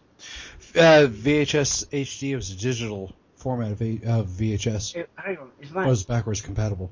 SVHS? No. No, it's After SVHS. It's look up DVHS. DVHS is what it's called. Yeah. It came out in the late 90s, early 2000s. It wasn't very popular, but it was the last formatted VHS really to come out. Do you know Betamax was still used in like movie companies till 4 years ago? Yeah, well, Betamax was an industry standard that they tried to make into a consumer standard. Yeah, and it failed because they didn't put porn on it. But pretty much, porn decides a format. Whatever porn gravitates towards usually is the format that they go with. And we say this, while I say this, sorry. People from North America look at us and laugh, but Betamax had a massive following in this country. My first VCR was a Betamax. You could go to like the local rental store. You couldn't buy Betamax tapes in the high street like you could VHS tapes, but you went to the rental store. Half the store was fucking VHS. The other half of the store was Betamax. It was a really big deal. Well, and wasn't Betamax a higher quality? It was. And it's used for broadcast. Yeah, and also I'm going to sound like a prick when I say this because I adhere to or stand by my the stuff I grew up with. But Betamax, just for you guys, Betamax was its picture quality was like an industry standard in movies. It was fantastic. Well, you guys had much better quality overall in terms of electronics, because not only that, you guys had the SCART format. We still had the standard, yellow tip RGB on a plug. Yeah. See, the thing with PAL versus NTSC is PAL is technically, well, it's not technically, it's a better signal quality, but it's how you orchestrate or implement how it's delivered, and so many people didn't, and it's a shame because it's a fucking wonderful TV system. And you look at NTSC, and the nickname for NTSC in this country is never the same color twice. Yeah, because all of our signals were sent through RF, which is a terrible and format. you have this really washed out color thing. So the few times that people actually programmed for games and with movies developed it properly for PAL, it looked a fucking dog's bollocks. It really did. It looked absolutely fantastic. But people got so lazy and they didn't bloody do it. Well, it was mostly because of the fact that I think it cost too much money for companies here in the States to manufacture SCART and all these other like high-end, video formats that they were just like, fuck it, we've already got a built-in system for cable, which is coax and RF, so let's just stick with that. And well, here's an interesting thing, Sean, for I Got Gameplay, which it's true. The big shake-up or wake-up, if you will, in this country for piracy, to try and stop piracy happening, was when you bought PlayStation 1 games. You could buy them in this country from the shop, like from W.H. Smith's and shit, and it would be boarded, and it would be crap. Or you could go to the market and buy a hooky version, and some kid in his bedroom wrote a program at the start of it that just said, do you want to pick NTSC or PAL? Pick one. And then you pick PAL, and it was full screen, and it ran at 60 hertz. So the reason piracy was so big in this country back in the day was simply because Sony were taking the piss out of their loyal, market, if that makes sense. wait a minute, you mean Sony half-assing selling a product? What the hell you say? Unheard of. What is this witchcraft? Yeah. Oh, PlayStation 1, I miss you because I could plug you in. I wouldn't have to wait 4 hours for a fucking download. Oh my god. Who doesn't get a Woody hearing that loading sound for a PlayStation? I mean the original one with the big the big diamond. If you get PSP, if you have the PSP and you download a PS1 conversion, it will play the loading sound. You got to torrent them. You have to have a hacked PSP. Because I've got some ripped. It's converted. Yeah, I've got some ripped off online, and they don't have that. I'm talking not the PlayStation logo, but the one before it, where it's the Sony Computer Entertainment America, the big orange diamond, as I call it. With the P wrapped around the S. Yeah. Well, no, the one before that. I don't know. Well, you didn't get it probably because you had ours was SCEA, which was the Sony Computer Entertainment America. So you didn't get that initial loading screen. Do you know what I did with my original Japanese PlayStation? Because my first PlayStation was Japanese. You know when you ejected the disc and the lid would come up? Mm-hmm. I stuck blue tack. Actually, that's not entirely true. The first time I did it, I stuck bubble gum in that little fucking pocket at the back. So the power stayed on when the lid ejected.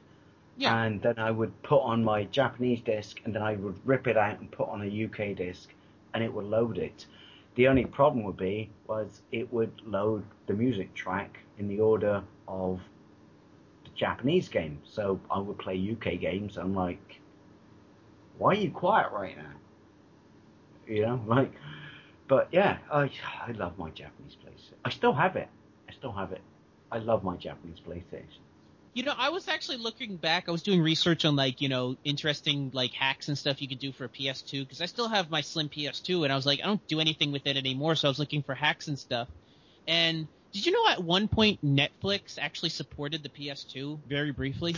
Yeah, you got a disc in Brazil. Yeah. I almost want to see if I didn't know this. Really?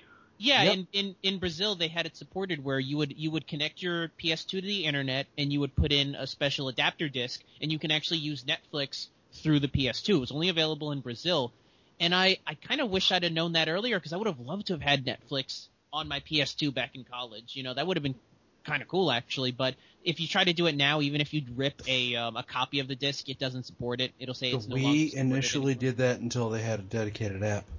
Who remembers Bleen on the Dreamcast? I do because I played Tekken 3 on it. Oh my god!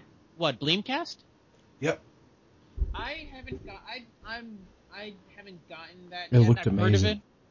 Oh no, yeah, it did. Especially if you had the VGA adapter that upscaled it to proper 640 by 480. Especially for Tekken 3, since I think that's one of the few games that actually does support 640 by 480. I'm sure it looks amazing if you play it through Dreamcast. I'm too much of a traditionalist with my Dreamcast. I don't want to fuck around with it, so I'm just kind of like. I got two. Thanks to a hand, I got two. So one of mine's open up for modern. Yeah, I'm so jealous of you guys because you guys got games that we didn't. Like you guys got Headhunter for the Dreamcast. That got canceled, so there's no official NTSC version of Headhunter, which I've got a PAL copy right now. How is it? I've heard it's actually really good. Like it's a good, solid action game. It's an amazing game.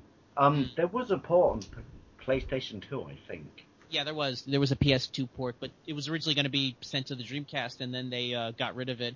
There were so many games that were supposed to come out for that console. I'm still mad that Shinobi was ported to the PS2 because I played it and I'm like, this was meant to be on the Dreamcast. You play that game, you can tell it just feels like a Dreamcast title, and then it got ported over when they canceled it. But I would have loved to have played a game like Shinobi on the Dreamcast. Panzer Dragoon Orta, I think, was also set to go on there. If you can buy a copy of Panzer Dragoon 1 or 2 in this country, you can keep them and retire. That's how much they're worth. Oh, Saga is obscenely expensive. If you can find a copy of Sagas for the Saturn, oh my god. I was actually talking about that over here in the US. I don't know how it is over in the UK, but over here when they announced Shenmue 3 as the Kickstarter, prices of Shenmue for the Dreamcast skyrocketed. I remember buying a copy for like $10 last year or so. I went to a store this year. They were selling it for like $80. I'm like, my Shenmue copy, my original one for the Dreamcast, not the knockoff for the Xbox, cost me £65. Oof. Was it first run? Was it like as the console came out? Because I know it was expensive when the console was released. Yeah, it's first run. It's got the stamp on the bottom of the disc. Okay. Yeah, that's probably why. I do know that game was really expensive when it first came out. You know what? People laugh at me. It's like, why'd you spend that much money on it? And I went, because trust me, sugar tits, I guarantee I can sell this for what I paid for it. Text. Oh no, that's just an email. I got an email. I got to check that later. But yeah, I used to make the joke when I would do I used to make the joke that like if you wanted to talk shorthand as far as like expensive games, all you had to do was just say Marvel vs. Capcom 2.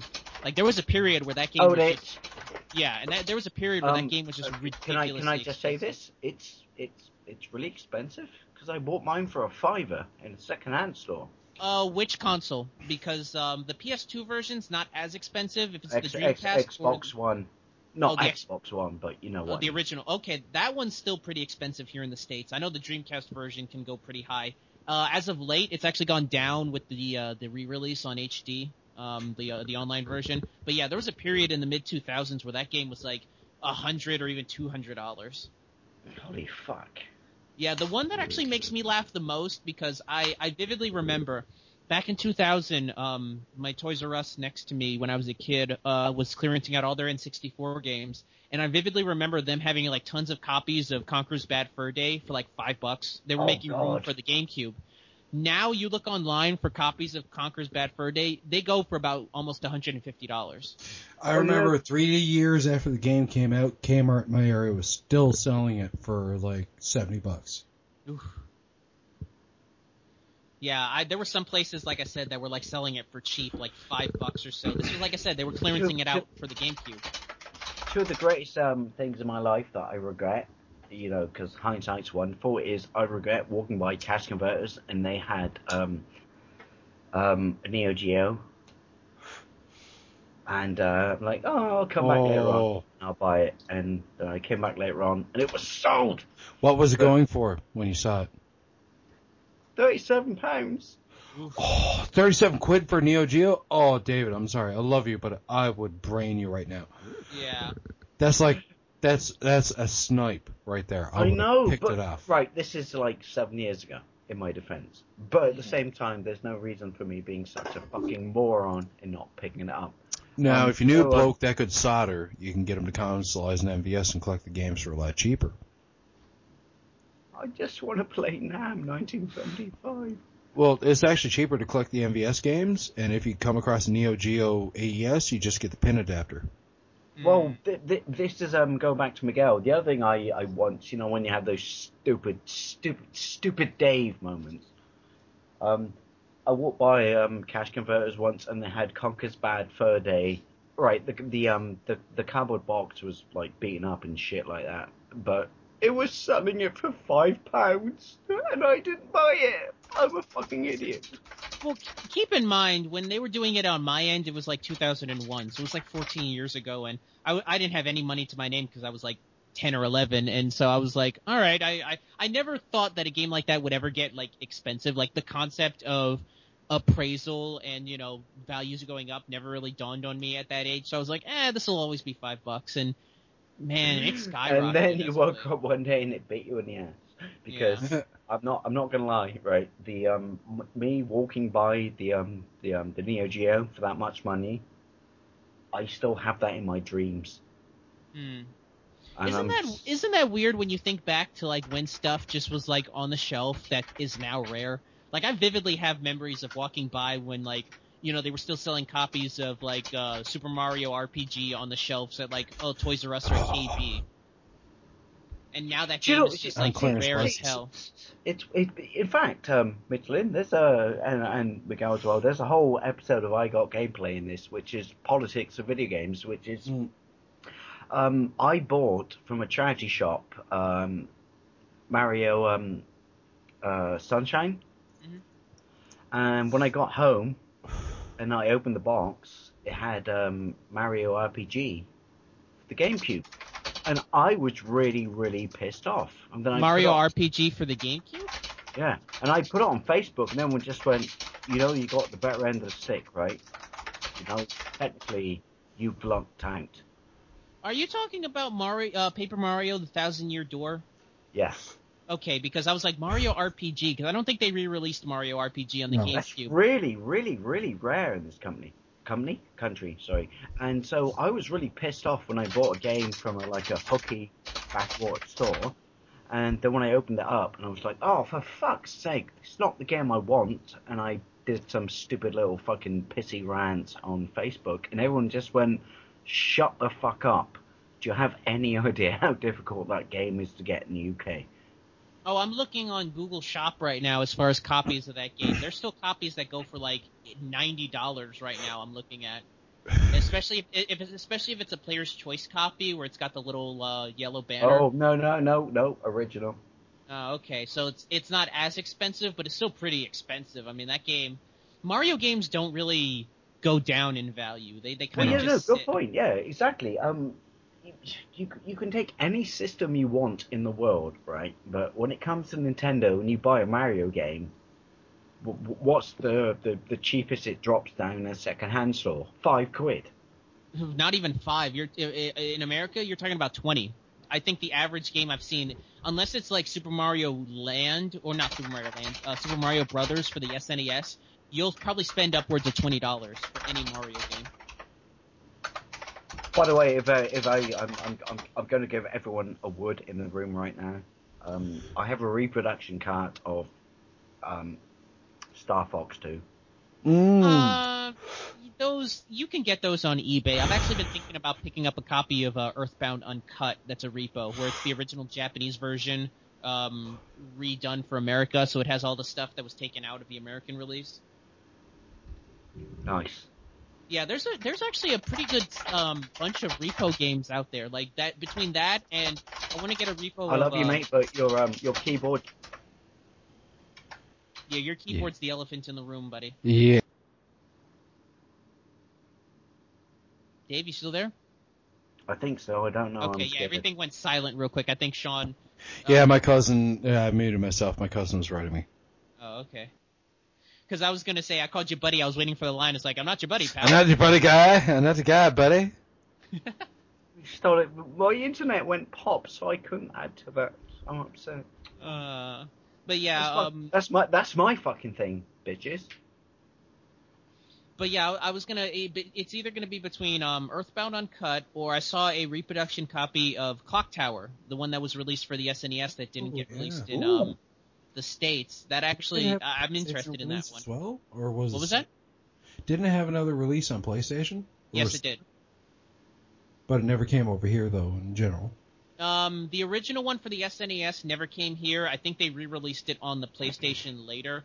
But I was watching JonTron's review of it, and I was like, that's pretty... John's getting mad! Yeah. My favorite line is when he finds Scissorman behind the curtain. He's like, Scissorman, really? There? What are you, fucking 7? It's like, wait a minute, you're actually 7. All right, checks out, man. Checks out, buddy. I like John's reactions, his angry voice. Oh, yeah. John's getting mad! It's like, I'm being strangled by the man in the mirror. Love that. Oh. John. You know, speaking of actually... Dude, I don't know this guy. Link me. John? Oh, he's hilarious. Hold on. What can I say? I live in a cage. He is so funny, man. Oh my god. We show him this, Miguel, he will binge watch this. Yeah, I'm gonna actually send him the Clock Tower episode for him to watch. This guy's really funny. But speaking of other reviewers, I've been really binging one guy. Are you guys familiar with Jim Sterling of The Escapist? Yeah, a little bit. Yeah, he does this series called Jimquisition where he'll talk about like certain topics, and yeah, a lot of his stuff I've been watching is kind of cool. Like some of the stuff he talks about, like his issues with like the season passes, online passes, just a lot of publisher-based gripes that he has. It's really interesting. But yeah, let me see if I can find Dave on Facebook. Dave, I'm going to send the link to your Facebook, and then you could pick it up on there. But yeah, oh my god, JonTron's hilarious. Who wants to hear about my continuing argument and fight against Konami? Oh, yeah, Jim Sterling does a whole episode on Konami where he talks about all the gripes he had with dealing with them.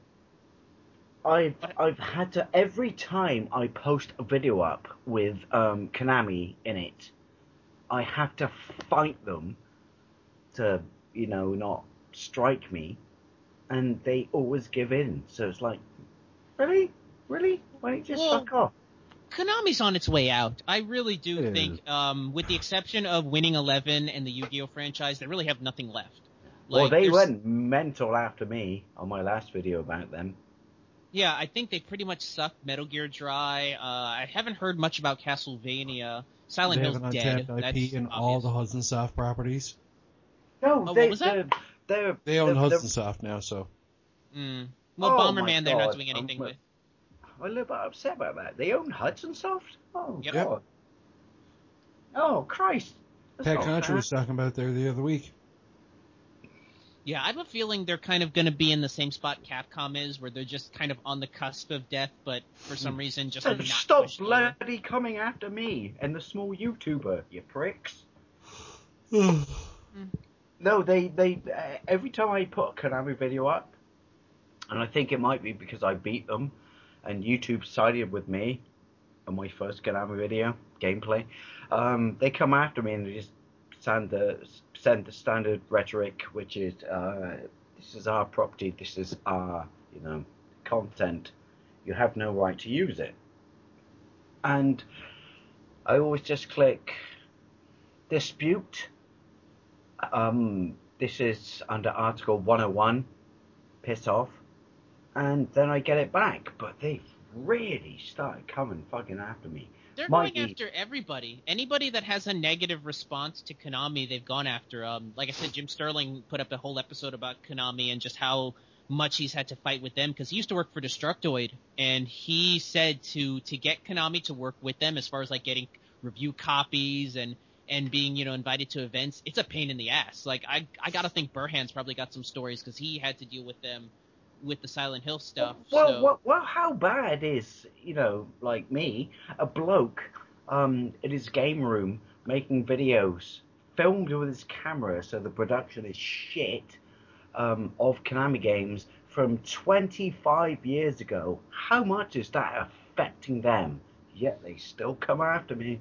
I think they're just have an old school mindset. You know, they just don't want any negative press, so they're going to do what they can, and they're going to abuse this system that, you know, YouTube has. But I don't give them. I know. Silence the masses. Yeah. Yeah. I don't give them negative press. The last one they came after me was Castlevania 4, and I think, quote, I said, "This is the greatest fucking side scroller I've ever played." So, why were they dicks? I don't know, but I actually had this epiphany, you know, between Capcom going under and Konami basically on its deathbed, and Sega pretty much is being propped up by Sammy at this point. It seems like all the big stalwarts of Japanese gaming are pretty much dying out, and in America it's no better. I mean, aside from Ubisoft, which is French. It's the crash again. I'm telling you, it's the crash again. It's come full circle, and we're looking at the video game crash again. To me, the saddest one was Midway, because Midway was the company that made me want to design video games. When they went under, like early on in like 07 or 08, that made me sad, because I was like, fuck, they were always my favorite development company. And then they made one of my favorite games in the world ever. Now that they're going away, I'm gonna cry. I love Jackal. That is all.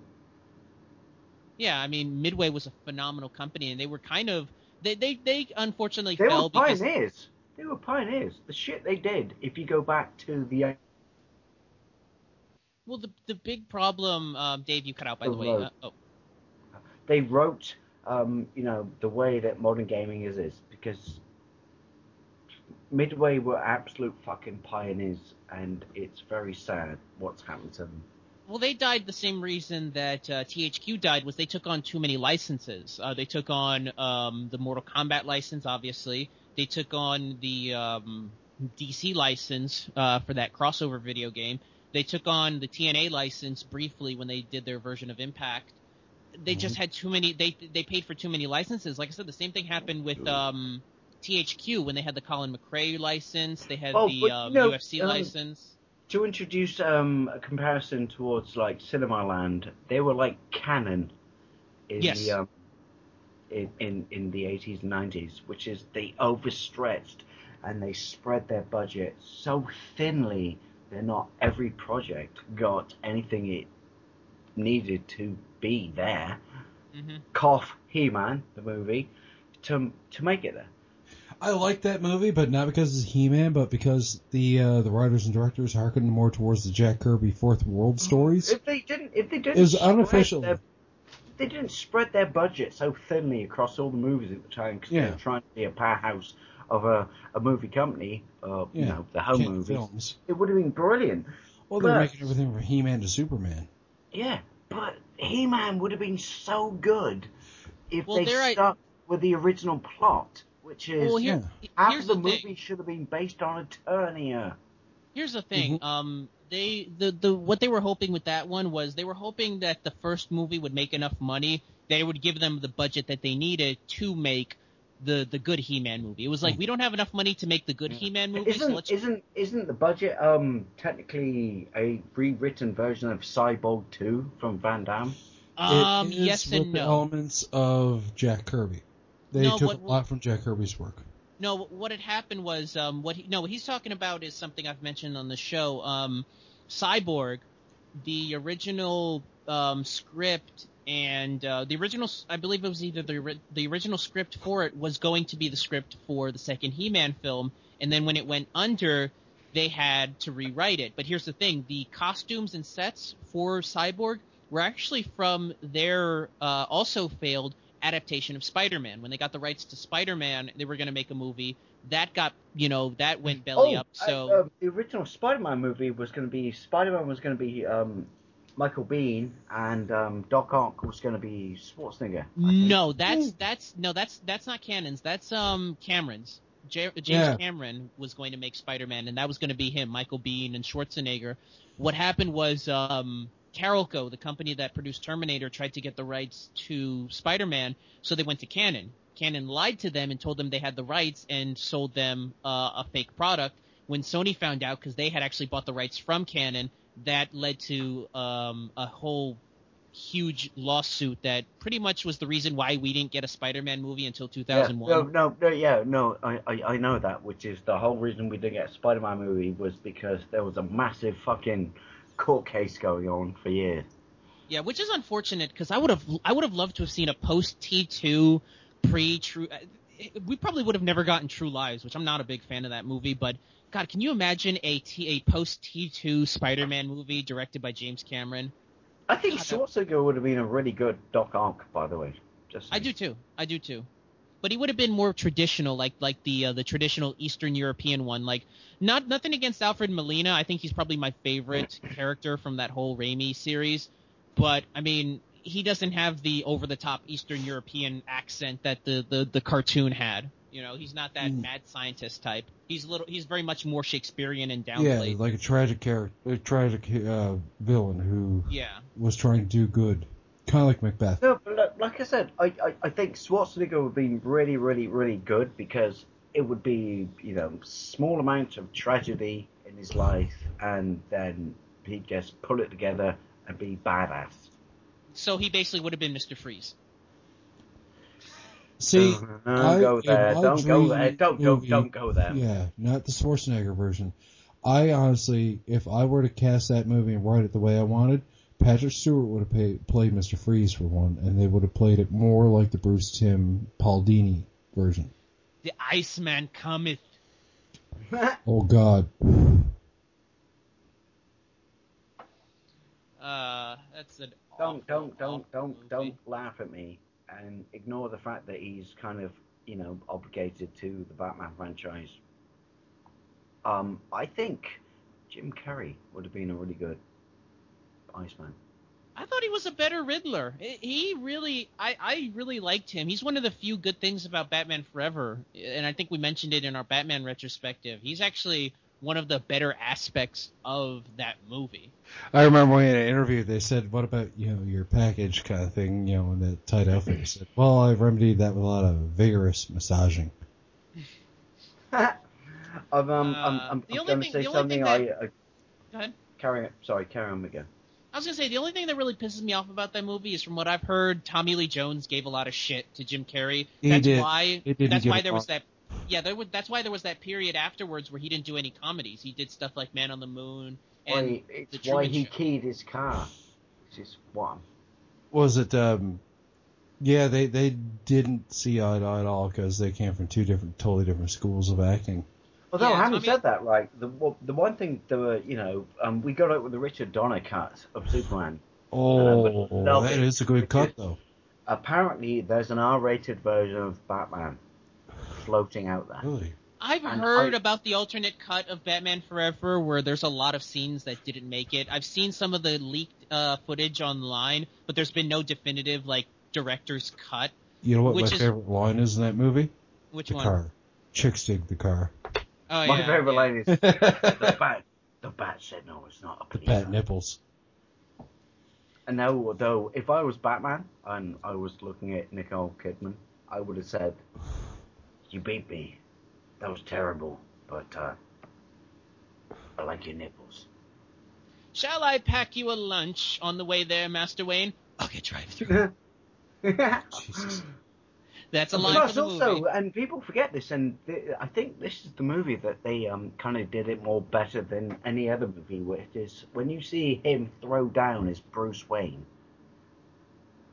you're like, it's brilliant because he's like, well, fuck, I may be Batman, but these are the people I care about, or this is my mansion, I have to fix this, and so he doesn't care about his perception from other people. Yeah, there's that scene where he basically and I hate you, Val Kilmer. Yeah, there's that scene in the circus show where he's like, "Harvey, I'm Batman." Yeah, everyone's cheering over him. Yeah, but no, I thought he was a really good Bruce Wayne. I really did. Oh, that's metal Batman. Yeah, and like I said, I do enjoy the fact that when the mansion gets collapsed around him, he properly throws in there and kicks the fucking living piss out of people. Because you don't get to see that in many Bond Batman movies. When I say many Bond Batman movies, because there are only like 4. But it's, yeah, I'm Batman, but this is my persona when I'm not Batman, but I'm still pretty tasty with my fisticuffs. Well, here's the thing. They try to play it the same way Clark Kent plays it as Superman, where you have to make the characters so different that it's believable that no one would pick up that these two characters are the same. And that's kind of how Keaton played it in the first I get why they would look at Superman and just go like, really? Pair of sunglasses? Clearly you're Superman. Batman's slightly different because half his face is hidden by a cowl. Well, and there's also that underlying theory that was actually played more along the lines in Watchmen, where you take away, and I love the fact that they kind of played on this with the Night Owl character, where you kind of wonder who's really the dominant personality of the two. Is it Batman or is it Bruce Wayne? Is Bruce Wayne kind of just a shell for Batman to be able to just stay in, and then when he puts on the suit, he really breaks out. And I love that they really explored that in Watchmen with the Night Owl character, which I think was the point. But yeah, I think he was pretty fucking fly with his martial arts. Let's say. What in Watchmen? Yeah. Yeah, I still have to watch. I've got the full complete uncut director's cut. Where you got the stuff with the Black Freighter footage, right? Yeah. Yeah, that's like 3 hours. I don't know. It's a long watch. Prepare yourself, but it's a bloody great movie, and it really does add to the movie. That makes sense. I really hate the fact that you weren't there when we did our Zack Snyder retrospective when we talked about Watchmen, because he wasn't there. I think it was just me, Dave, and Anina that did that episode. Because I believe we also talked Sucker Punch, and I don't remember you freaking out. I gotta get in on the next Untitled Movie Show. The next one we're doing is Roland Emmerich retrospective. So we're going to be talking about Independence Day 2012. Like I said, I still got to get a hold of White House Down. I love 2012. I might be the only person in the world who likes that movie. I like it. Series out of that. I like the movie more than I like Day After Tomorrow. I think Day After Tomorrow is his worst. Worse than Godzilla. I love that movie as well. Do you know, I have a really sad, stupid reason for loving that movie. Okay. I like being cold. It's summer right now, All and I don't greasy hair. And I love the bit when he, falls down through the chimney stack, and then turns on the fire. Convenient. Turns on all the fires on the stove, and then pitches his tent. I just love that bit because it's like it's totally what I would do because I don't like being cold, even though your being cold is minus a million and my being cold is I hate summer. But no, I really, really, really like that. And plus, also a great scene in that movie that I do really, really like, and I think it was very well executed. Is building, and beneath them is sheet glass, and it starts to crack. That's a great scene. Great scene. Yeah, so we'll be talking about Moon 44, which I don't know if any of you have seen. Universal Soldier, which I have seen. Stargate, which I've seen. Independence Day. Godzilla. Stargate, French Stewart. Miguel, you might want to not have me on this because when it comes to Universal Soldier and Stargate, I think I'll eat up all your airtime. I'll try to keep you curbed. Let's see. I love Universal Soldier. I didn't know that. All years. I didn't know Roland Emmerich directed The Patriot. I didn't even know that. That Mel Gibson movie? Yeah. Wow, I did not know that. Right. Although the battle scenes kind of were a bit like it.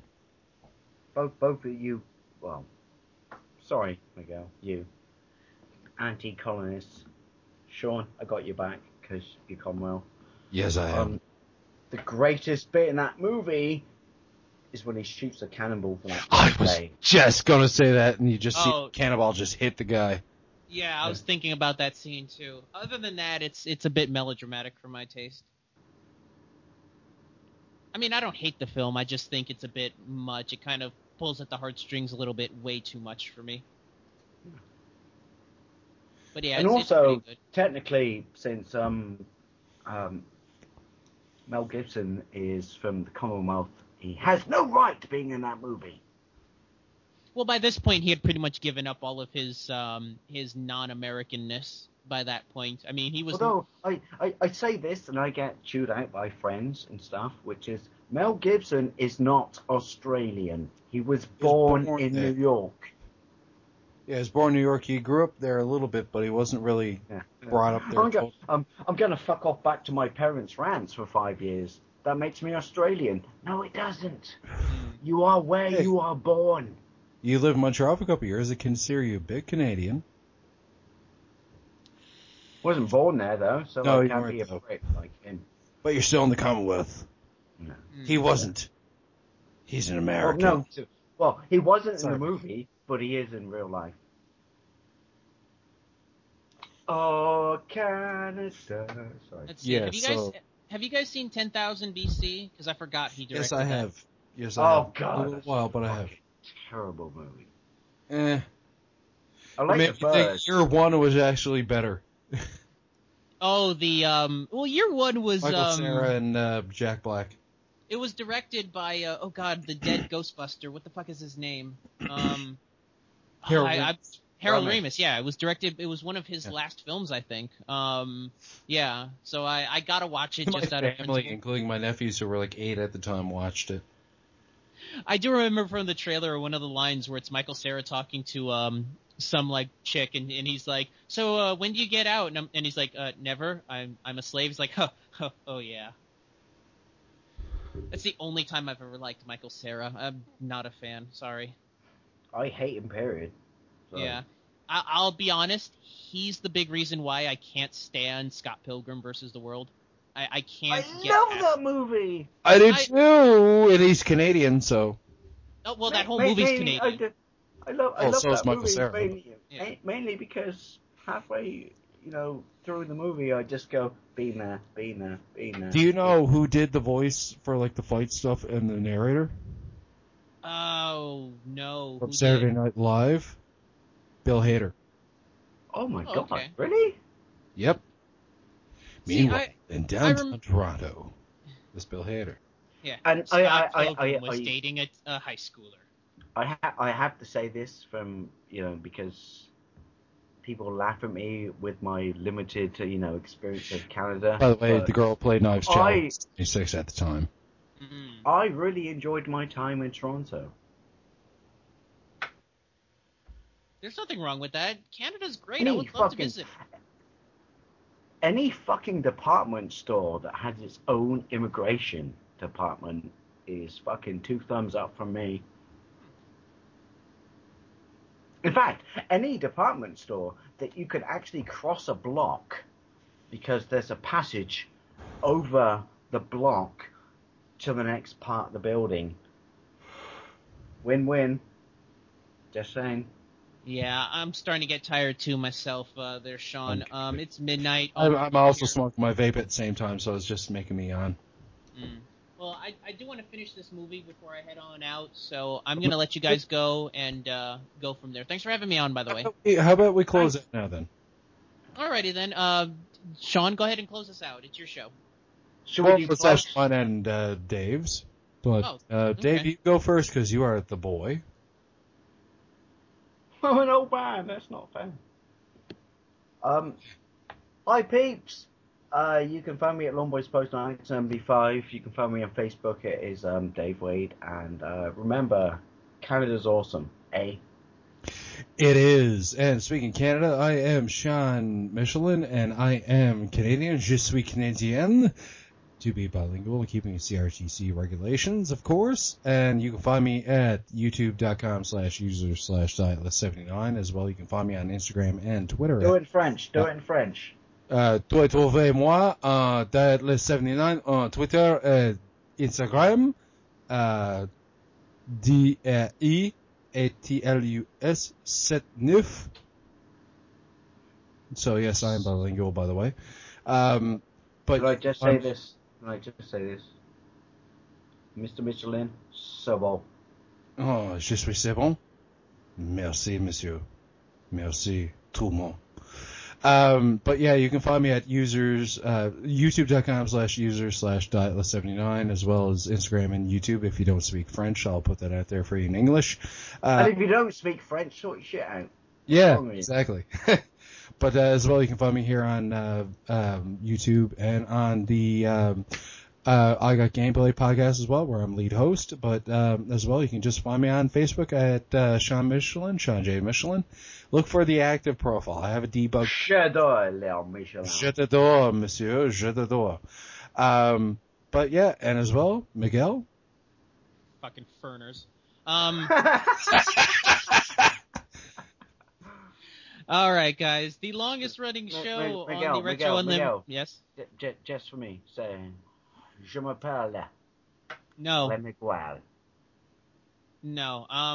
The Untitled Movie Show, ladies and gentlemen. Wednesday nights on, well, every other Wednesday. We've got an episode coming up this Wednesday, as I said before. It's going to be a Burhan-less episode. I'd like to have him on, but we're going to be talking about the select films of Roland Emmerich. We're not going to do his entire filmography because it's just way too long. But we are going to talk about the specifics: Stargate, Universal Soldier, the Godzilla remake, all the. What was that? Basic Instincts. No, that was Verhoeven, not Was Emmerich. it? Oh, I get confused. Same guy did with RoboCop, people. wasn't it? I get confused. Yeah, it was the funny same one that French did names. RoboCop and Total Recall. But that'll be one for an episode later down the line. Désolé. Yeah, so follow us on Twitter, twitter.com/unmovieshow. From there, you can follow the links to our official YouTube channel. I haven't put anything up as of late. It's been a while, but I'm currently trying to get a new hard drive so I can start rendering out new film so I can start putting stuff up. I'm kind of limited by my size at the moment. I've spent a lot of money on a bunch of yeah. I've been spending a lot of money getting my certifications so I can get a better job. So I haven't been able to really spend it on. So yeah, check us out on Twitter, twitter.com/unmovieshow, and the Untitled Movie Show Wednesday nights on YouTube. Bonsoir. Bonsoir, messieurs et mes amis. Bonne nuit. You fucking didn't let me finish. You stole it from me, you prick. I don't even know Parlez maintenant. Tu parles maintenant, monsieur Wed. Monstre, SD. And I go to show that the drunker I get, the more French I can speak. It's true, though. When I was living in Labrador City on the coast, on the border between Quebec and Labrador City, the guys would take me over to the Peeler Bar over in Quebec so I could interpret to the strippers for them. My only rule was buy me all the fucking Molson Export, and I'll be fine. I want Molson Export. Oh, man, they'd have it in the big glass bottles, and they put a little tiny glass on top. All right, guys. I got to head to the restroom, so I will see you guys later. Enjoy your slash. Thank you. Later. Good night, buddy.